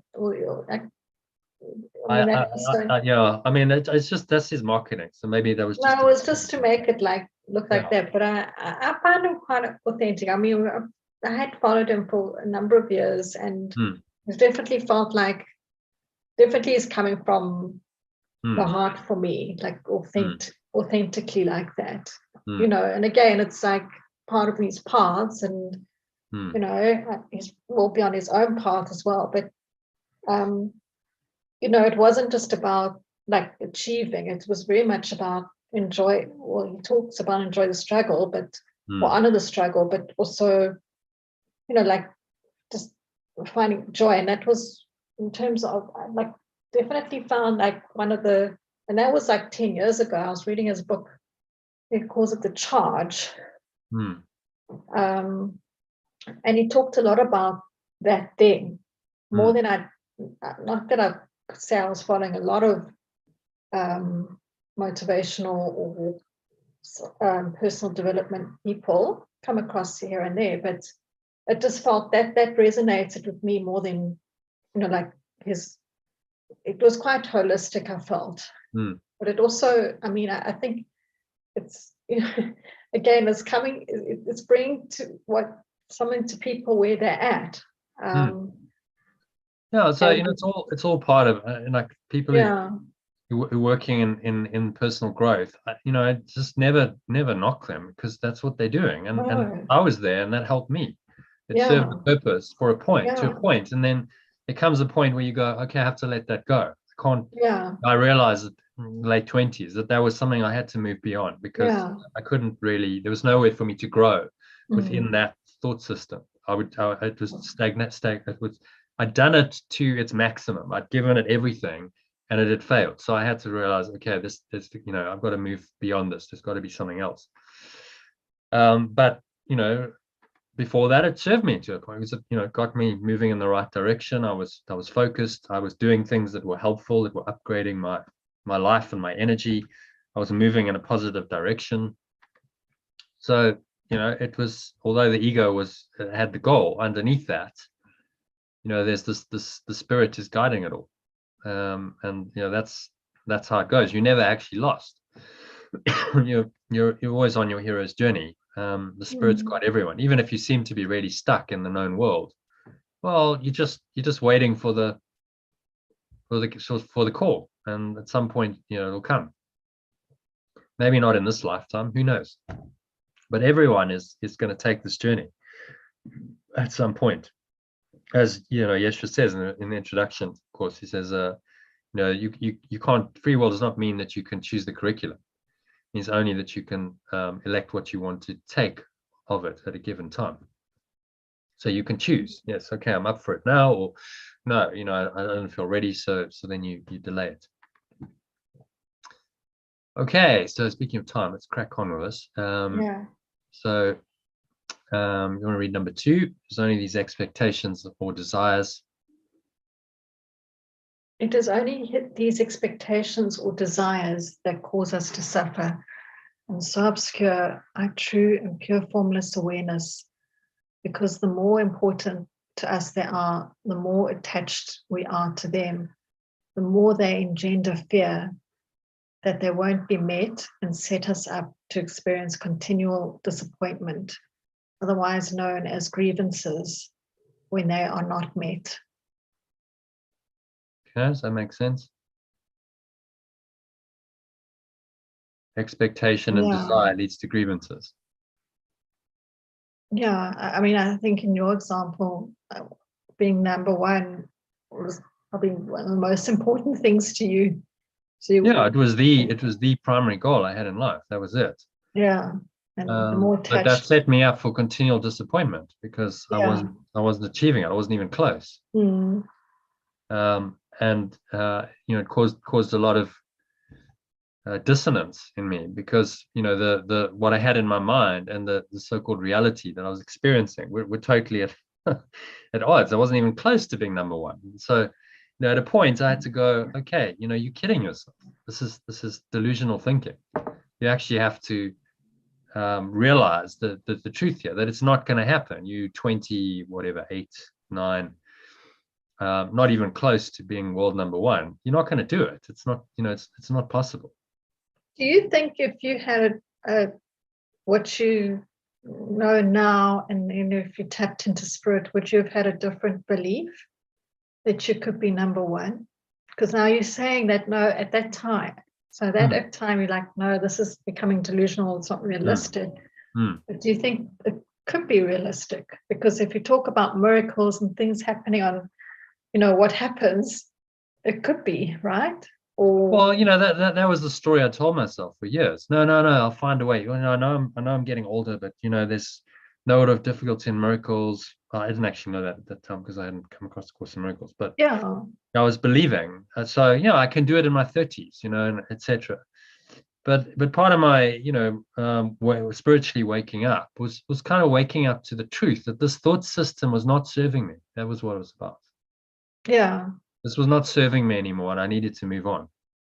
That was really what it was about. And it was saying, okay, I need to let go of this goal, because it's not really serving me anymore. And I can't, it's like, imagine if I was still stuck on that. No, at some point you've got to let it go, haven't you? It's like, when is enough? It was in my late 20s, you'd say, okay, well, maybe it's still possible, which is what my ego liked to believe. But I realized, the immensity of becoming world number one, it's huge, it's massive. To be the best in the world, it's just, everything's got to be right. So, just logistically, I was like, well, I don't have the finances. I've been kicked out of the UK. I've got no one backing me.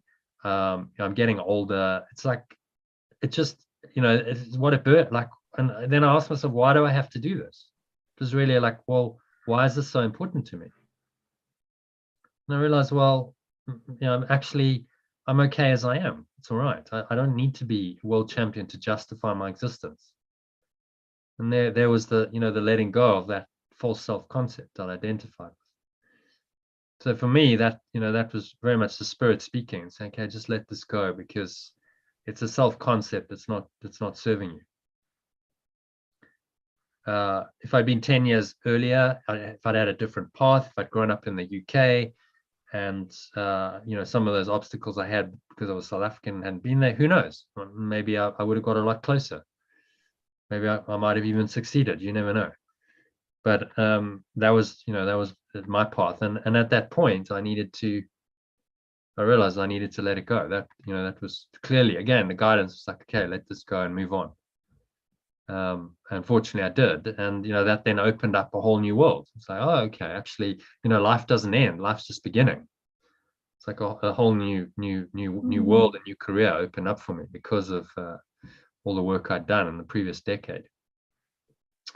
Okay, so then can I ask you one more question? Did you find before you come into these realizations that you're also blaming others, or is it more you, or blaming others for my failure?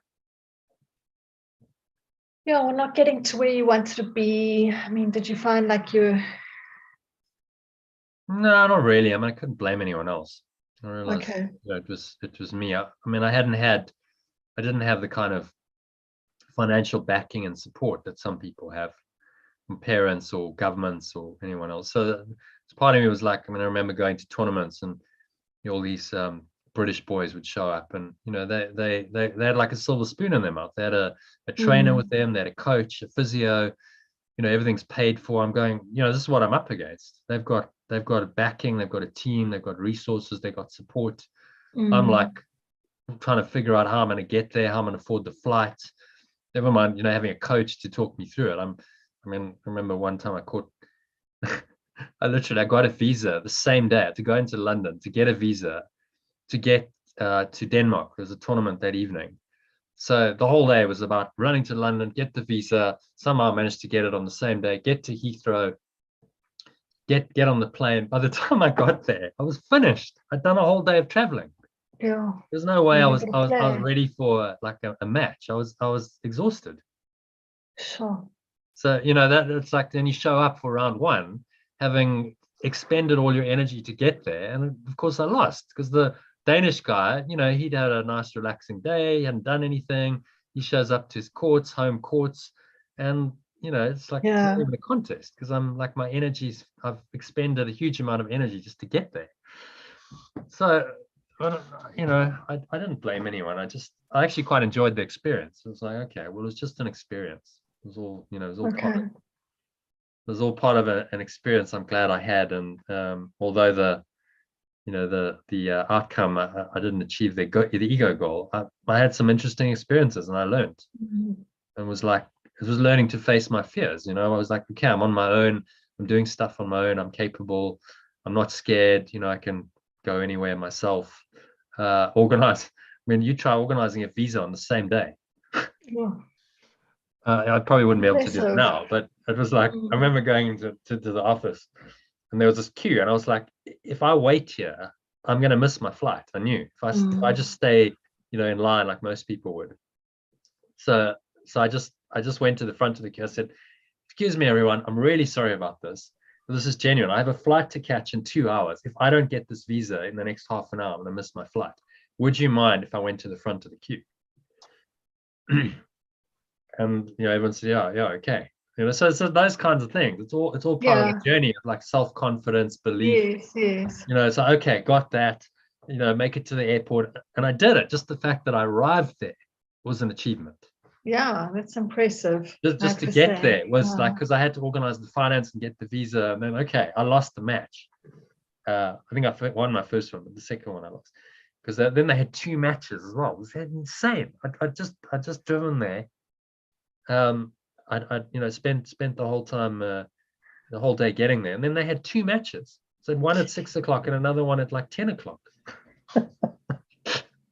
I got off court at like 11 o'clock at night. It's just like, and having got up at like 5 in the morning to But it does, going through these things, it's all, if you think about it, it's all upgrading your capacity to deal with life, isn't it?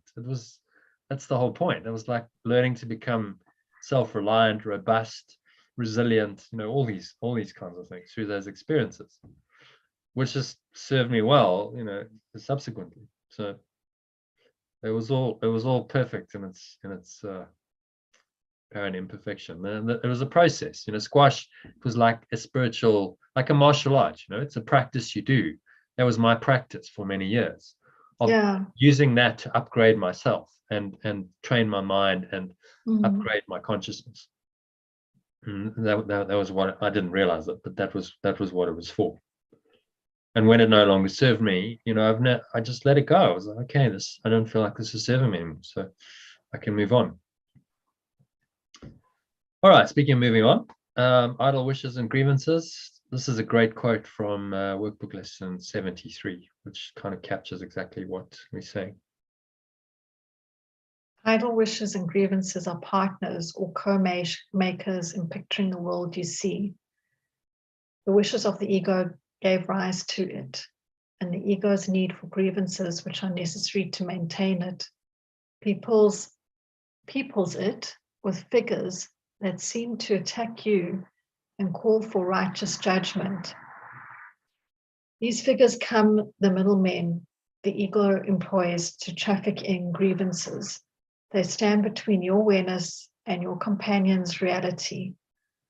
Perceiving them, you do not know your companions or yourself. So they, he said very clearly, idle wishes, that's the desires of the ego. Craving, the Buddha would have called it. Grievances would have been called aversion in the Buddha's teachings, a craving and aversion. Idle wishes and grievances, as Yeshua calls them, are partners or co-makers in picturing the world you see. And so the wishes of the ego gave rise to it. So we desired to be something other than what we were. That's what gave rise to the world. And the ego's need for grievances, which are necessary to maintain it, figures that seem to attack you and call for righteous judgment. So it's a setup. You're being set up to experience continuous desire and fear, and that all of that's keeping you away from who you really are. So you don't know your companions or yourself. So the companions, the one, they say these figures become the middlemen the ego employs to traffic in grievances. So you're projecting that they've done something to you. Yeah. Or okay, they might have, but this is someone that you might have a grievance against. You might not be on speaking terms or whatever it is. That's the companion, right? Yeah. Anyone, because everyone's a companion on the journey back home. So everyone's, your brother, and that's the translation is his brother, but we translate it as companions. And I love that. The middlemen the ego employs to traffic in grievances. It's just so well said, because trafficking is associated with drug trafficking and the sex trade and really seedy, corrupt practices in this world, isn't it? Trafficking. So he's kind of by using that language, he's associating the ego with all of that, saying, this is just trafficking in grievances. And busyness as well, like that stress of traffic. Yeah. Continuously busy, preoccupied. Your mind's, one grievance after another, because one expectation after another isn't met, continuous disappointment. And then the ego says, well, blame someone else. They to blame. The reason why you're not happy is because of someone else. And so it uses these other people to then traffic in grievances. And seemingly your grievance is justified. Even if something's happened and it looks like that person's been unfair to you and unjust, and there's an injustice there, like say there's a scapegoat or whatever. Yeah. It's all under this, right? I mean, what would you it's advise that person to do is more to let it go. Yeah. Because it's not true. What's being shown to you is a setup. The ego set you up so that you can seem to be unfairly treated, and then you fall hook, line, and sinker for it. And then you go, oh, well, yes, I'm unfairly treated, and I'm now the victim, and my grievance is justified. And That's exactly what the ego wants you to do, because those thoughts and emotions are what fuel it. That's what gives it its existence. So, for instance, that one example I used with a lawyer, that was a classic setup. The ego had set it up in a way that, the guy's behaved unethically, seemingly on the level of form, clearly unfair. It's in violation of an agreement that he signed. He's been very underhanded, because the first payment he gave without problem, and then the second one, he waited until he got it into his account, and then he started doing these games. Because if he'd done it before, then we could have gone to the source and said, no, stop, don't pay, because we have got an agreement. So all kinds of these kinds of things. But fortunately, I did realize that it was a setup. This whole thing was the construct of the ego to set me up to feel that grievance, to feel the, and you can feel the attraction to it. The ego really wants you to feel the grievance. It wants you to feel unfairly treated and hold that. And then, it'll take you on a course of action that perpetuates that. So no, I'm going to fight the guy. Well, because then I can maintain my grievance, can't I? Then the grievance will stay in my mind. And that's going to keep me away from the truth of who I am. I don't know who I am, my true self, if I'm obsessed with a grievance. So it's a covering over, and instead I made the choice to let it go. And a couple of weeks later, I had a profound mystic experience that really showed the truth to me more fully than it ever had. And that's all connected. You realize those decisions we make to consciously let it go, then that opens the way for an experience like that to happen. What would you say to someone who is going through this grievance and feels like it probably does on the form look like they're being treated unjustly and that, but someone that's not going through the Course of Miracles, so to speak. Well, the problem is you have to. I've heard even teachers like Eckhart Tolle saying you don't have to go there. Is it all an illusion? But you do, because the only way you're going to let it go is if you realize the metaphysics of it. But what you're seeing isn't true. It's a setup. You're in a dream. Yeah, but it's an invention of the ego mind to set you up for pain and suffering. So apparently, on the level of form, you've been unfairly treated. But if you buy into that and you believe that, then you're going to suffer. That's the choice. Or you can be open to the truth that, well, maybe this is just a dream. Maybe it's my interpretation of it that's making me suffer. That's a starting point, isn't it? It's never the event itself, the person, whatever they've done or said, that's the problem. It's your interpretation of it. So that's now starting this process. So you might not lead in with it's all just a dream, but you could start with, well, maybe your interpretation is incorrect. Maybe you could just interpret it differently. And you can get them to start shifting their perception a little bit. And that's a start.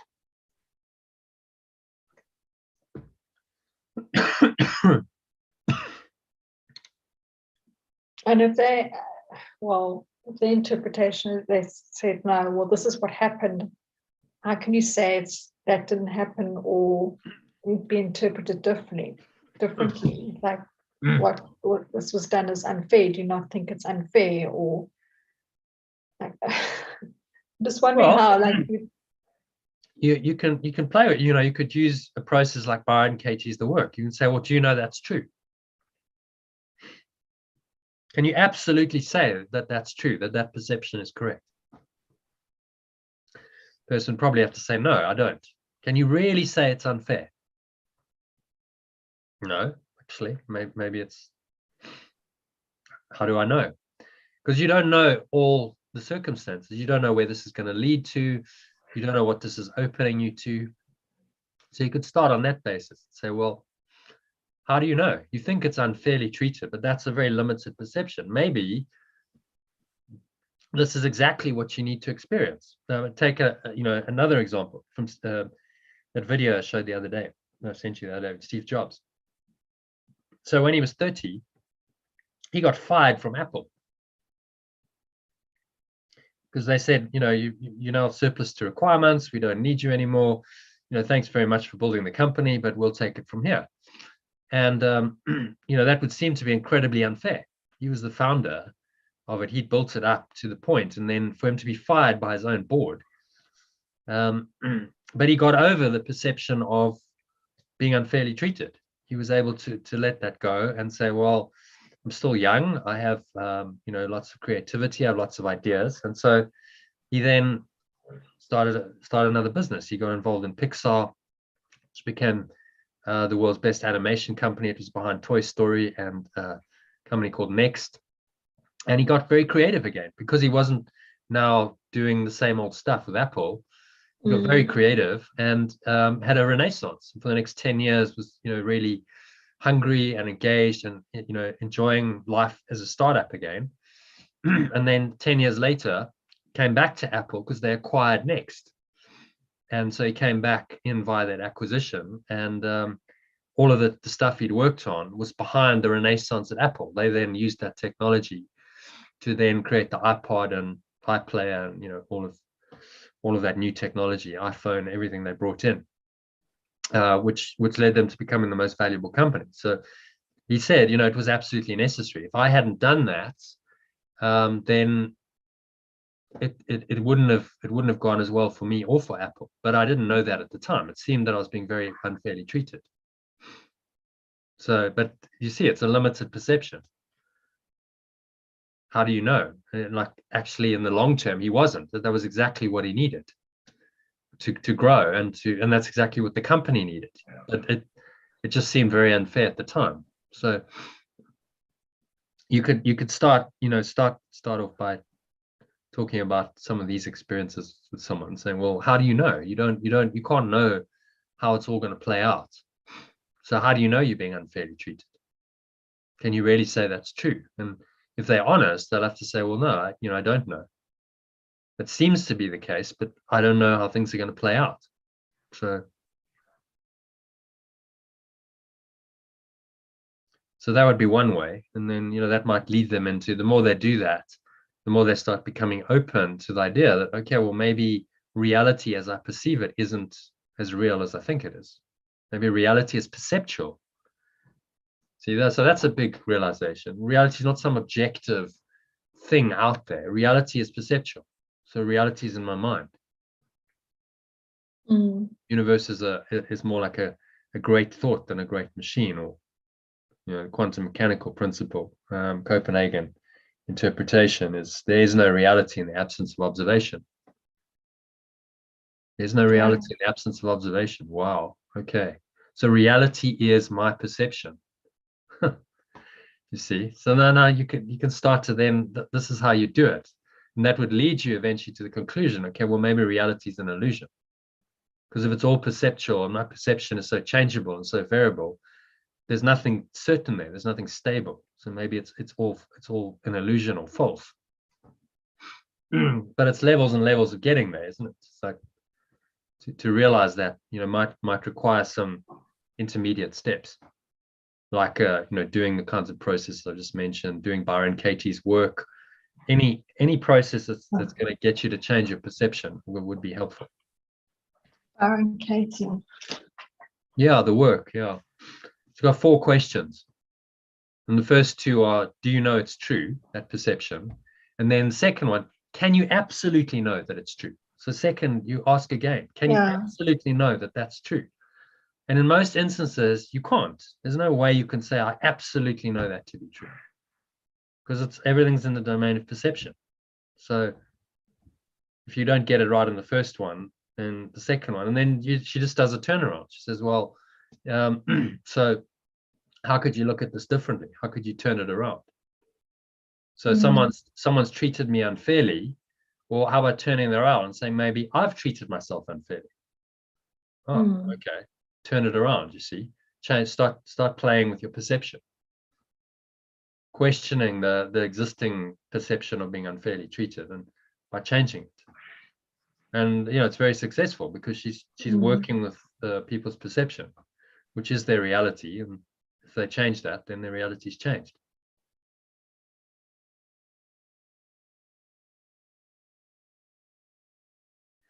Okay, thank you, Jono.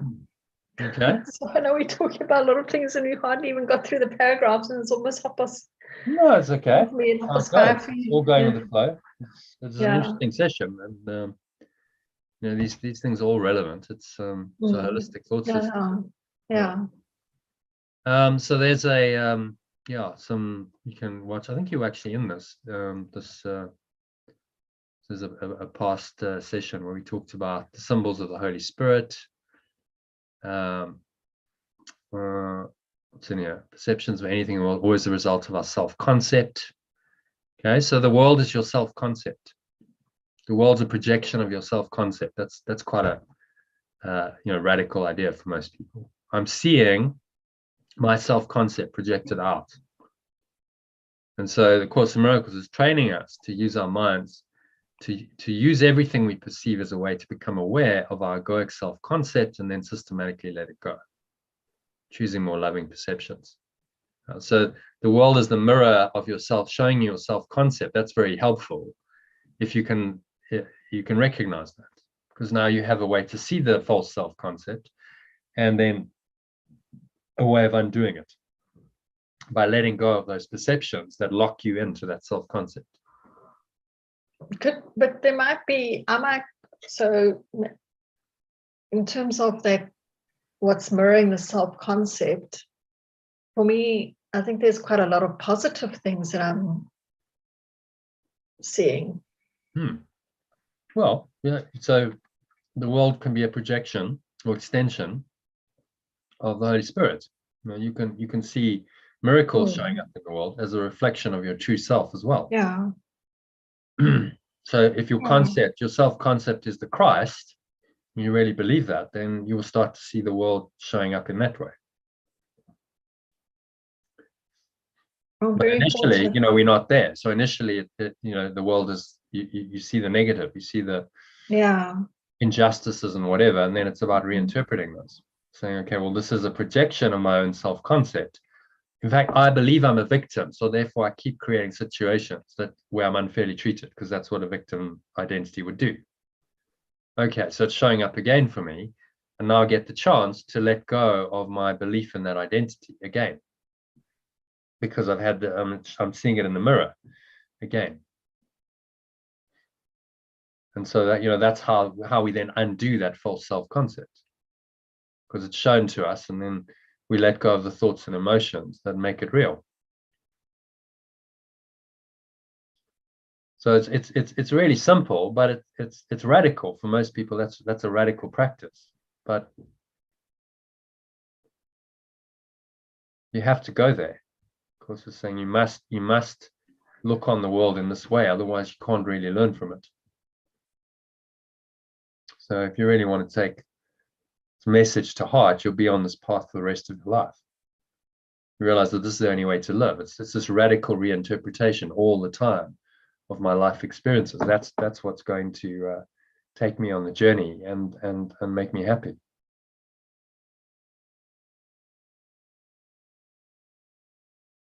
And as we go on the journey, there's higher levels of significance, higher or deeper levels of significance. So the meaning reveals itself as you work with it over years, and your own understanding deepens. So you can't really ever get bored, because it's like, well, I've been doing the course for 16 years, and like in the last, say, 4 years, very intensively, and it's not boring, because it's just like more and more layers unfolding of discovering who you really are, letting go of the false self, discovering more a deeper connection to spirit, and being able to stay more and more in flow, just be happier, be more peaceful. Well, I suppose peace, the ego is going to say peace is boring, but compare that with I'm okay with that. Eh? I'm okay with that.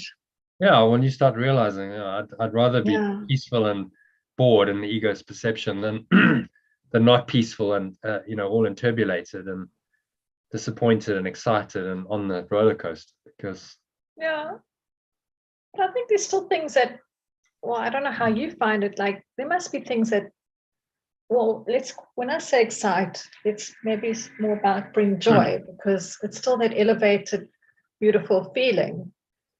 I mean, I must say, I'm so grateful to be living here amongst this nature. It's, I definitely feel like it's helped to alter some perceptions. Just being around it, like, then there's also other aspects. So this came up in, this week. We were talking about places which, in terms of vibrational frequency, and Kevin was saying,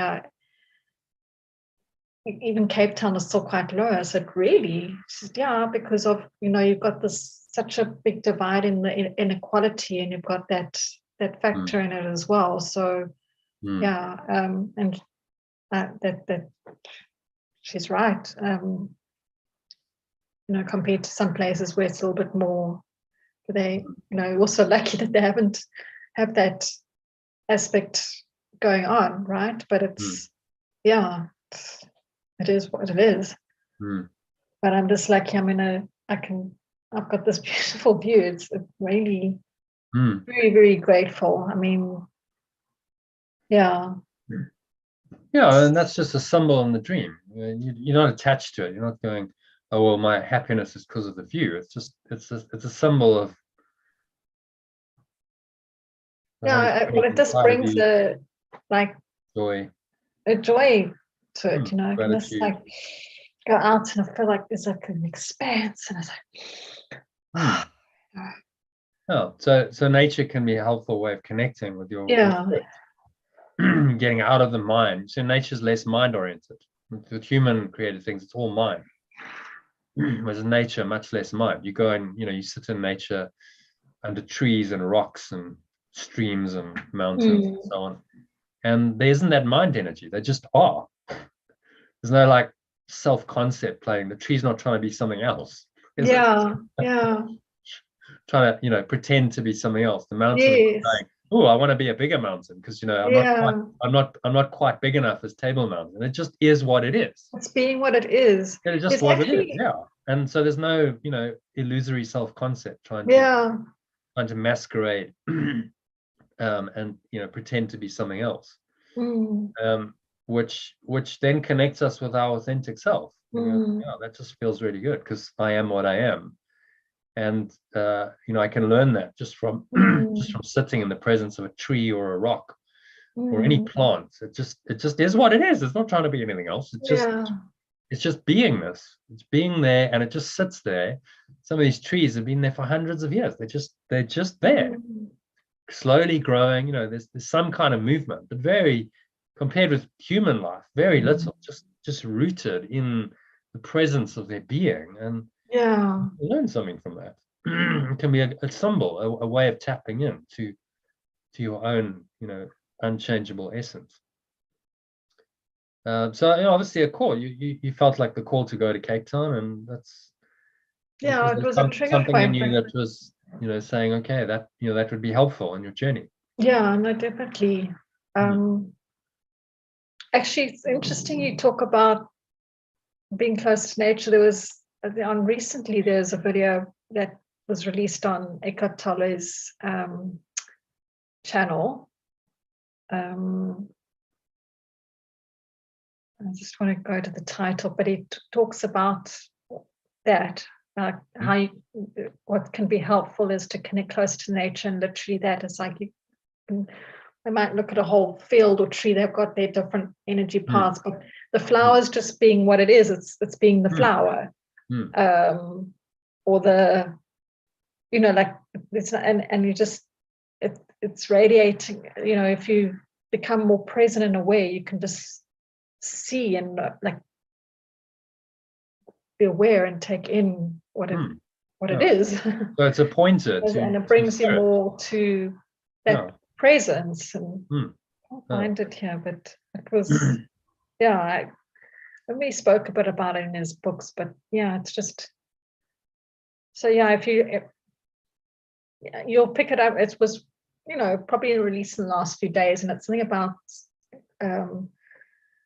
conscious expansion before 2023 or something like that, like It has the 2023 in it, in consciousness, in the title. That's what I remember. Well, maybe it'll come up in my feed. Yeah, yeah. He often comes up. I listen to like something, and then it takes me to Eckhart. That seems to be the default. It will be, yeah, I'm sure. We'll do that. And then just one video after another plays in the background. So these are all symbols, as I say. When you're ready, the symbols can come in many forms. It could be a book, a person, a movie, a billboard, a tree, nature. All of these are just symbols. Can you be used to help us awaken from our dream? Being a separated, fearful person living in a seemingly hostile world. So, yeah, you tend to find people who live closer to nature are a bit more connected. They're more connected. They're less fearful, less mind-oriented, more connected to their own spirit, their own source. Because spending time in nature just seems to bring that. You could, by interpreting anything correctly, you could go into the busiest city in the world, like London or New York, and you could find it there too, but it's harder for most people because it's very mind oriented, lots of stuff going on. But I mean, Eckhart had his awakening experience when he's 29. He was in London. He said that day he went out and he caught a bus, and it was just like everything just seemed so peaceful. The city hasn't changed. Everyone's still running around doing their thing, but actually he was at peace, and so he perceived it from that peaceful place, and he didn't get moved out of his peace by all of the activity going on in the city. So wherever you go, then the spirit goes with you. Perceive it according to what's in you. Okay, so let's we've got time for the lesson today. Let's take a little look at lesson 302. And then we'll do a meditation, shall we? How's that sound? Okay, so you want to read the original and then the translated version of the idea. Where darkness was I, look upon. Sorry. Where darkness was I, look upon the light. Where darkness was, I look upon the light. It actually needs a comma there. Okay. So where darkness was present, I look upon the light. Yeah. Okay. Shift in perception. Okay. So that the alternative translated version is, where I was limited in my awareness, I now perceive pure formless awareness. Yeah, so darkness is limited awareness and light is pure formless awareness. So I look upon the light and now perceive that there's pure formless awareness, and it's in my mind. I must be perceiving from that, and I perceive it everywhere. See, it sees itself. So I perceive pure formless awareness, and I perceive with pure formless awareness. And that's the Holy Spirit. I wonder why, it's quite interesting how, well, in the Bible and even in Course in Miracles and other sources where the language that is used, how they came up with that language. To think about the understanding of what people would have rather than trying to tap more into what describes it actually feels like. Or maybe it is what they see as light. I don't know. I mean, well, they're pointers. This is language. It's pointers. That for some people work. I mean, some people like the light, but too often it's very conceptual. What is the light? People might misinterpret it and think it's some kind of light that they must see. Related to physical light. But actually, it's a pointer that's pointing you to awareness. It's all pointing to awareness. Darkness is limited awareness, and light is pure formless awareness. That's what the pointers are for. So, what we're doing in the translation is making it a bit more explicit. Where I was limited in my awareness. Okay, well, that makes it a bit maybe easier to understand what darkness is. I was fearing. I was desiring, I was angry, I was upset. That's a limited awareness. I can get that. Very limited awareness. My perception was very limited. I now perceive pure formless awareness, which is unlimited by nature. I now perceive unlimited awareness with my unlimited awareness. I can't perceive it unless I have it.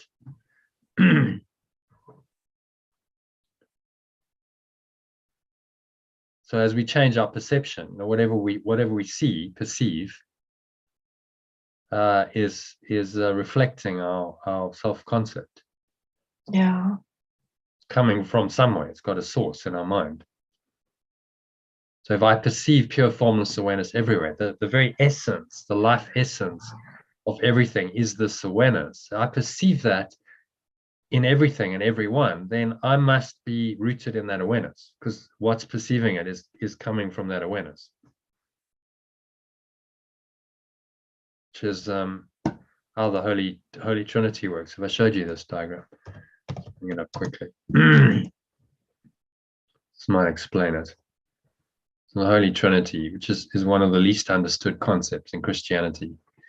It's really an operating system for your mind. So Yeshua's saying, well, this is how it works.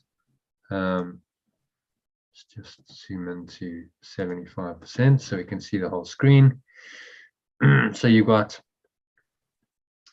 pure formless awareness at the top. So that just is awareness in its primordial state. But then in order to translate that awareness into some form that we can actually operate with and use in this world, it goes through the mechanism of the true self, or the Christ, the Son of God, the extension of love, the Buddha, the Atman, various names for it.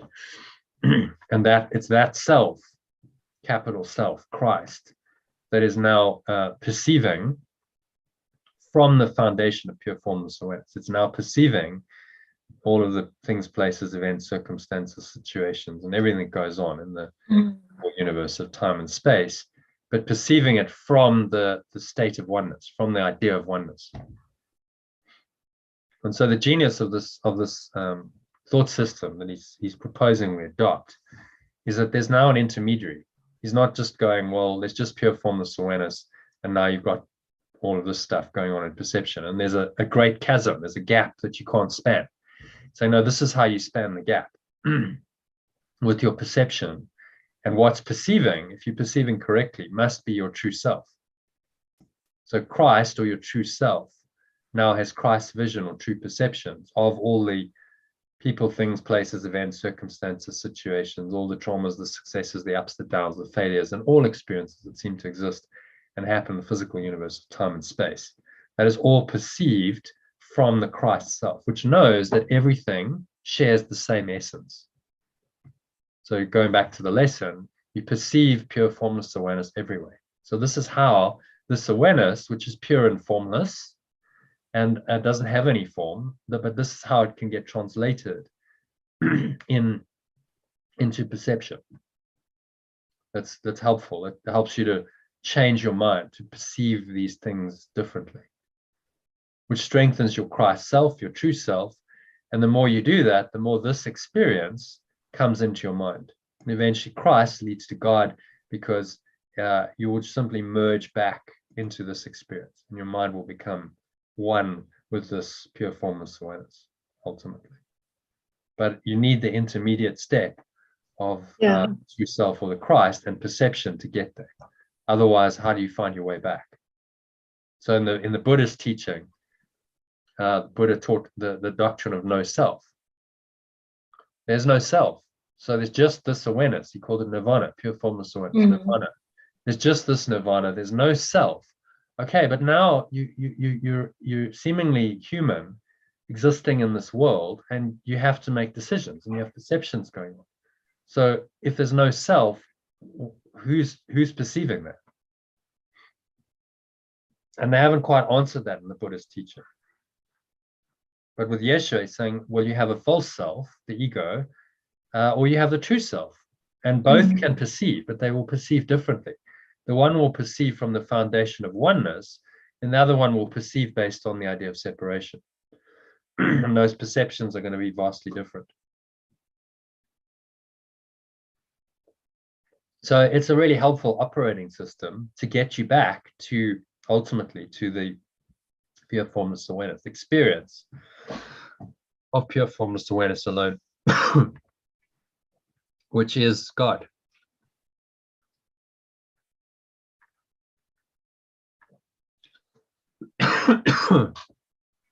Okay. Yeah. Thank you.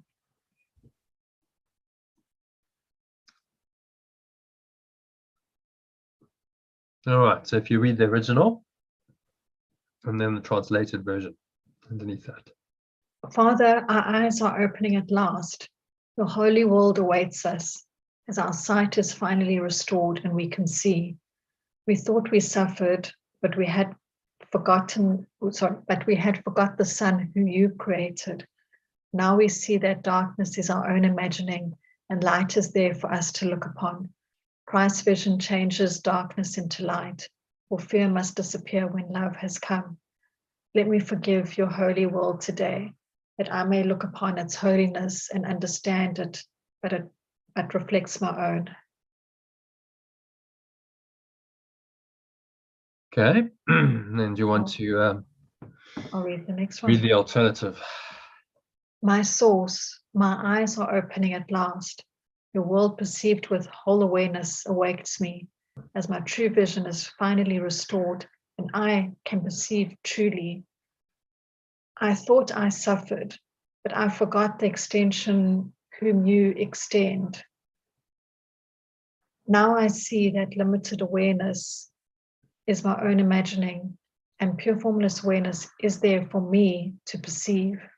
My true self's vision changes limited awareness into pure formless awareness, for fear must disappear when love has come. I choose to let go of my misperceptions of the world today, so that I may look upon the pure formless awareness that underlies it and understands this only reflects my own true awareness.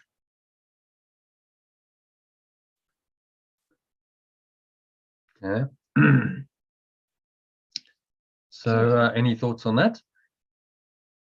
Just if I to play it out, is that something's dropping in terms of that falseness or darkness, and that true source, pure formless awareness is coming through.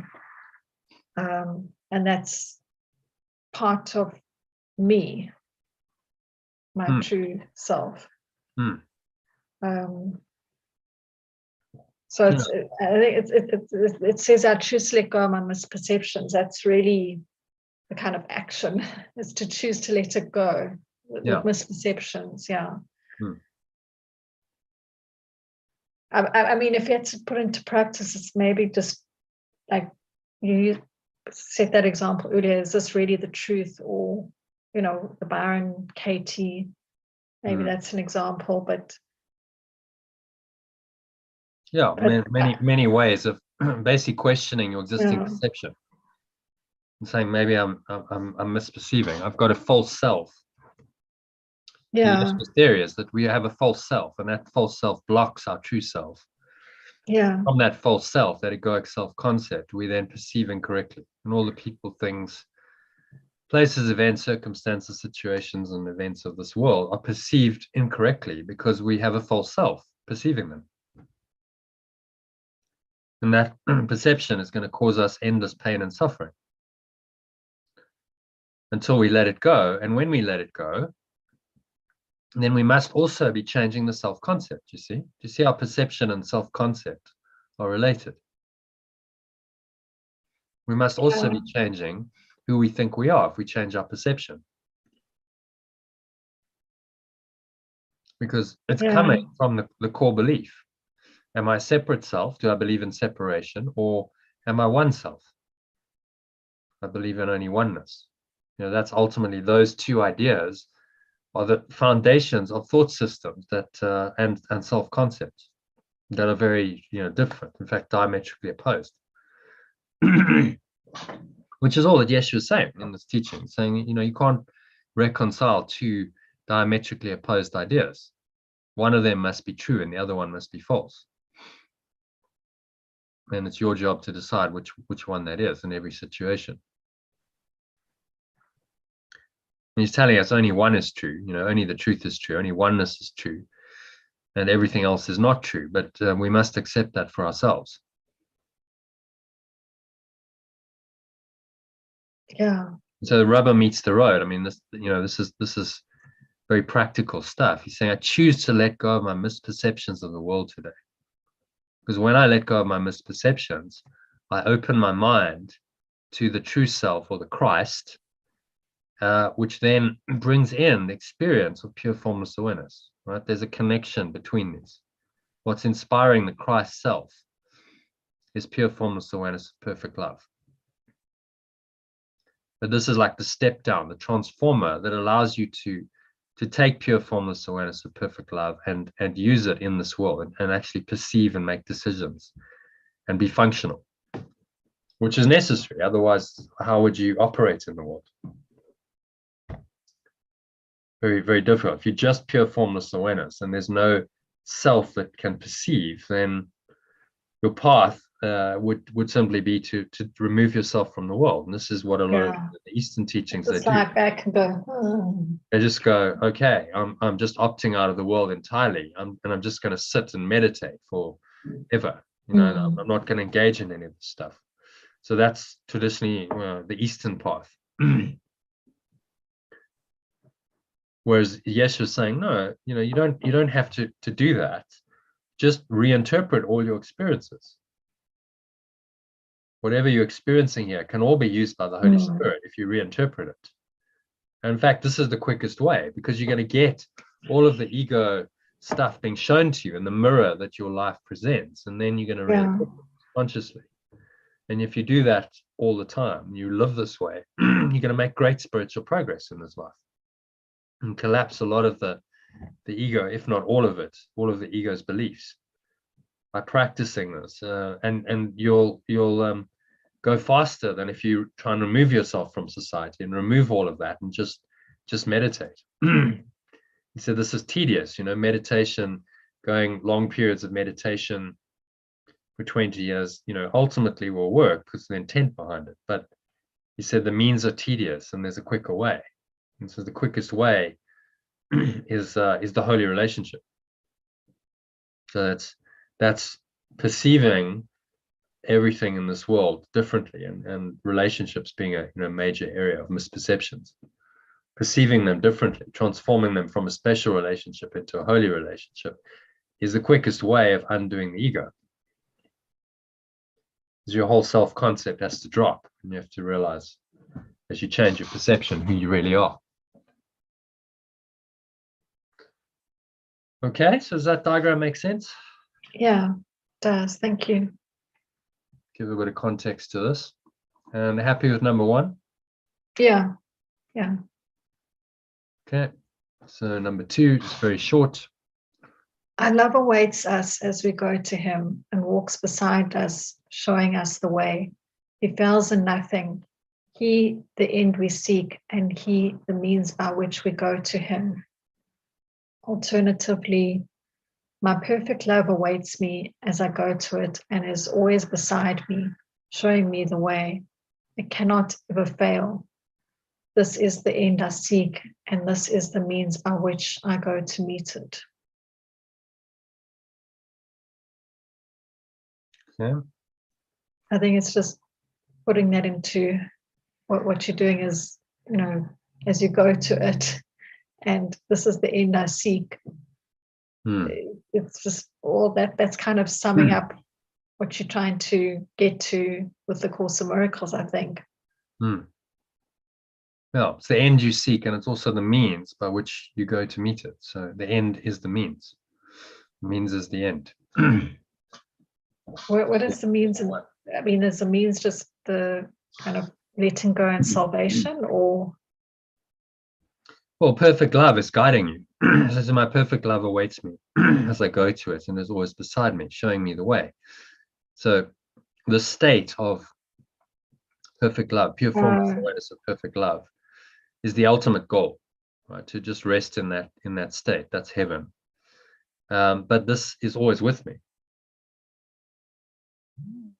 Okay, so really, like you say, you can go very fast if you just let that drop the darkness, and perfect love is there, and that is the means to the end, and the end. Yeah, exactly.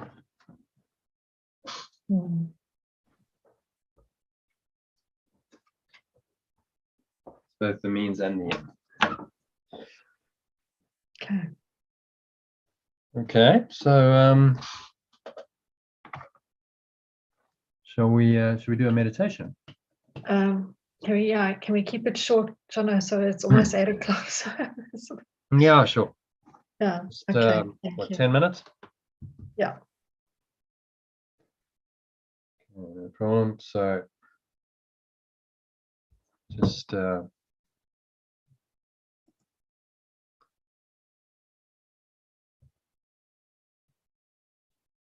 making yourself comfortable, sitting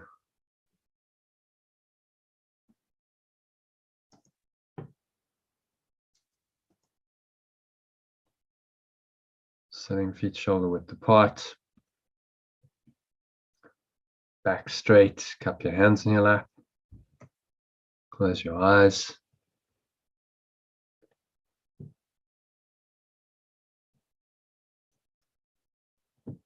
And start off by a nice deep breath in through the nose. So breathing in, noticing how the stomach rises, chest rises, subtle flow of air in through the nostrils. Draw the energy up the spine to your heart center. Put one hand on your heart. Connect with your heart space. And draw the energy up into the crown of your head. Just pausing at the top of the inhale. Just clenching the sphincter muscle, lock the energy in.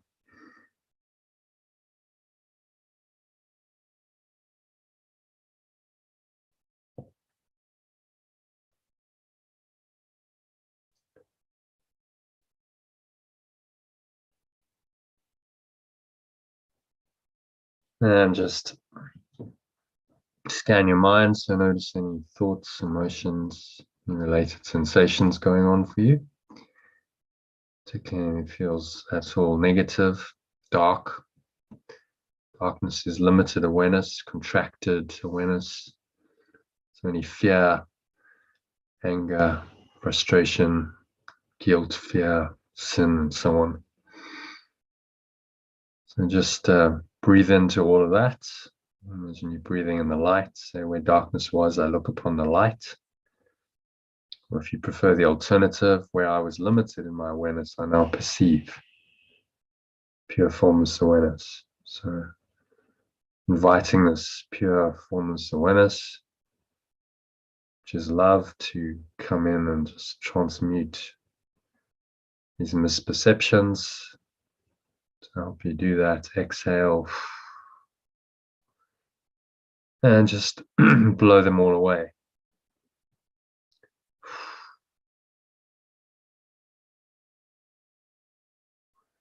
The breeze of your breath, letting them all go to the nothingness they really are. Pull the lower stomach into the spine. Expel the last remaining air out.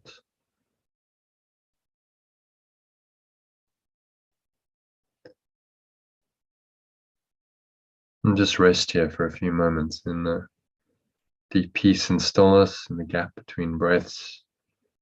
There's a gap in the mind.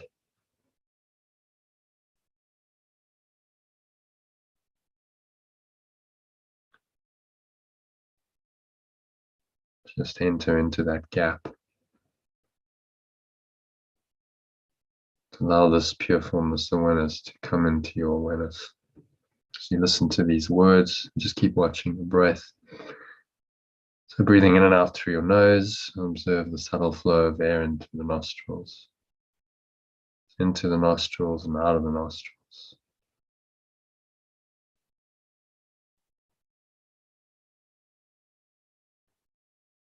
Nowhere else to go, nothing else to do. Just breathe, observe the breath, relax, and be still.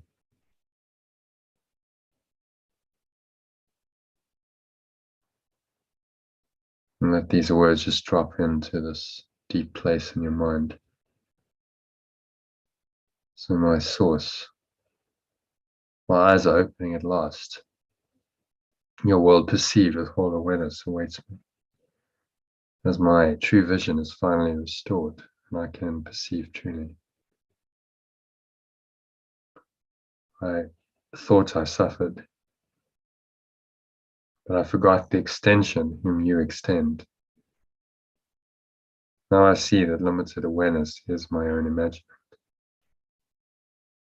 And pure formless awareness is there for me to perceive.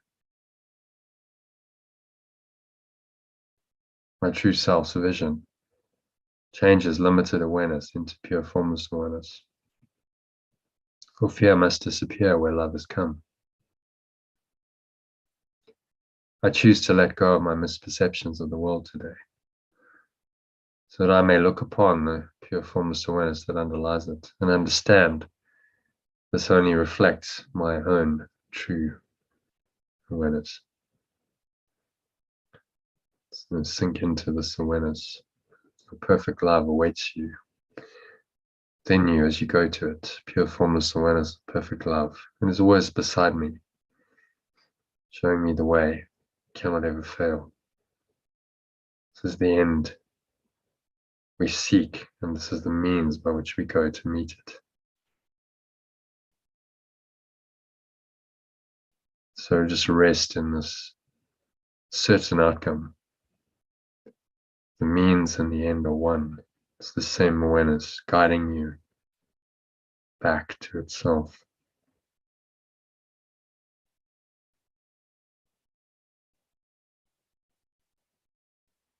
So just let the mind go there into the deep peace and stillness. Nothing else to do, nowhere else to go, nothing else to think about. Just breathe, observe the breath, relax, be still. Surrender into this pure formless awareness, perfect love. Depths of your mind for the next minute or so of deep silence.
If any thoughts come up that seem to disturb your peace in any way, just acknowledge them. Remind yourself of today's lesson. Where darkness was, I look upon the light, or prefer the longer version, where I was limited in my awareness, I now perceive pure formless awareness. And just blow all those clouds away with the breeze of your breath into the nothingness they really are. Going, going, gone. All the lower stomach into the spine. Expel the last remaining air out. And just rest here in peace and stillness for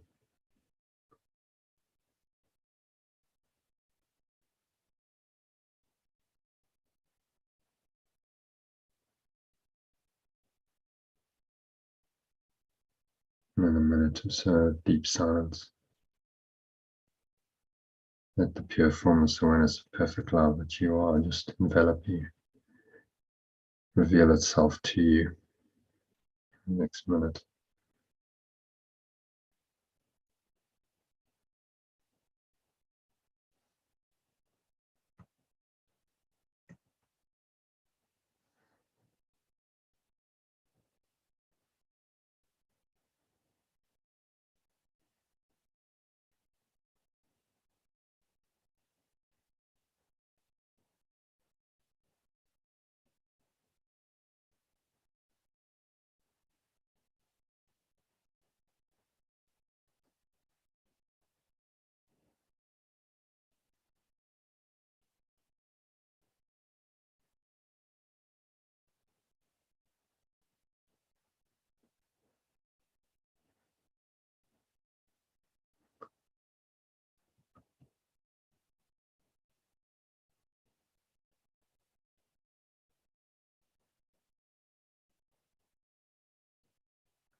And so just coming back gently into an awareness of the body and the breath, senses in the world.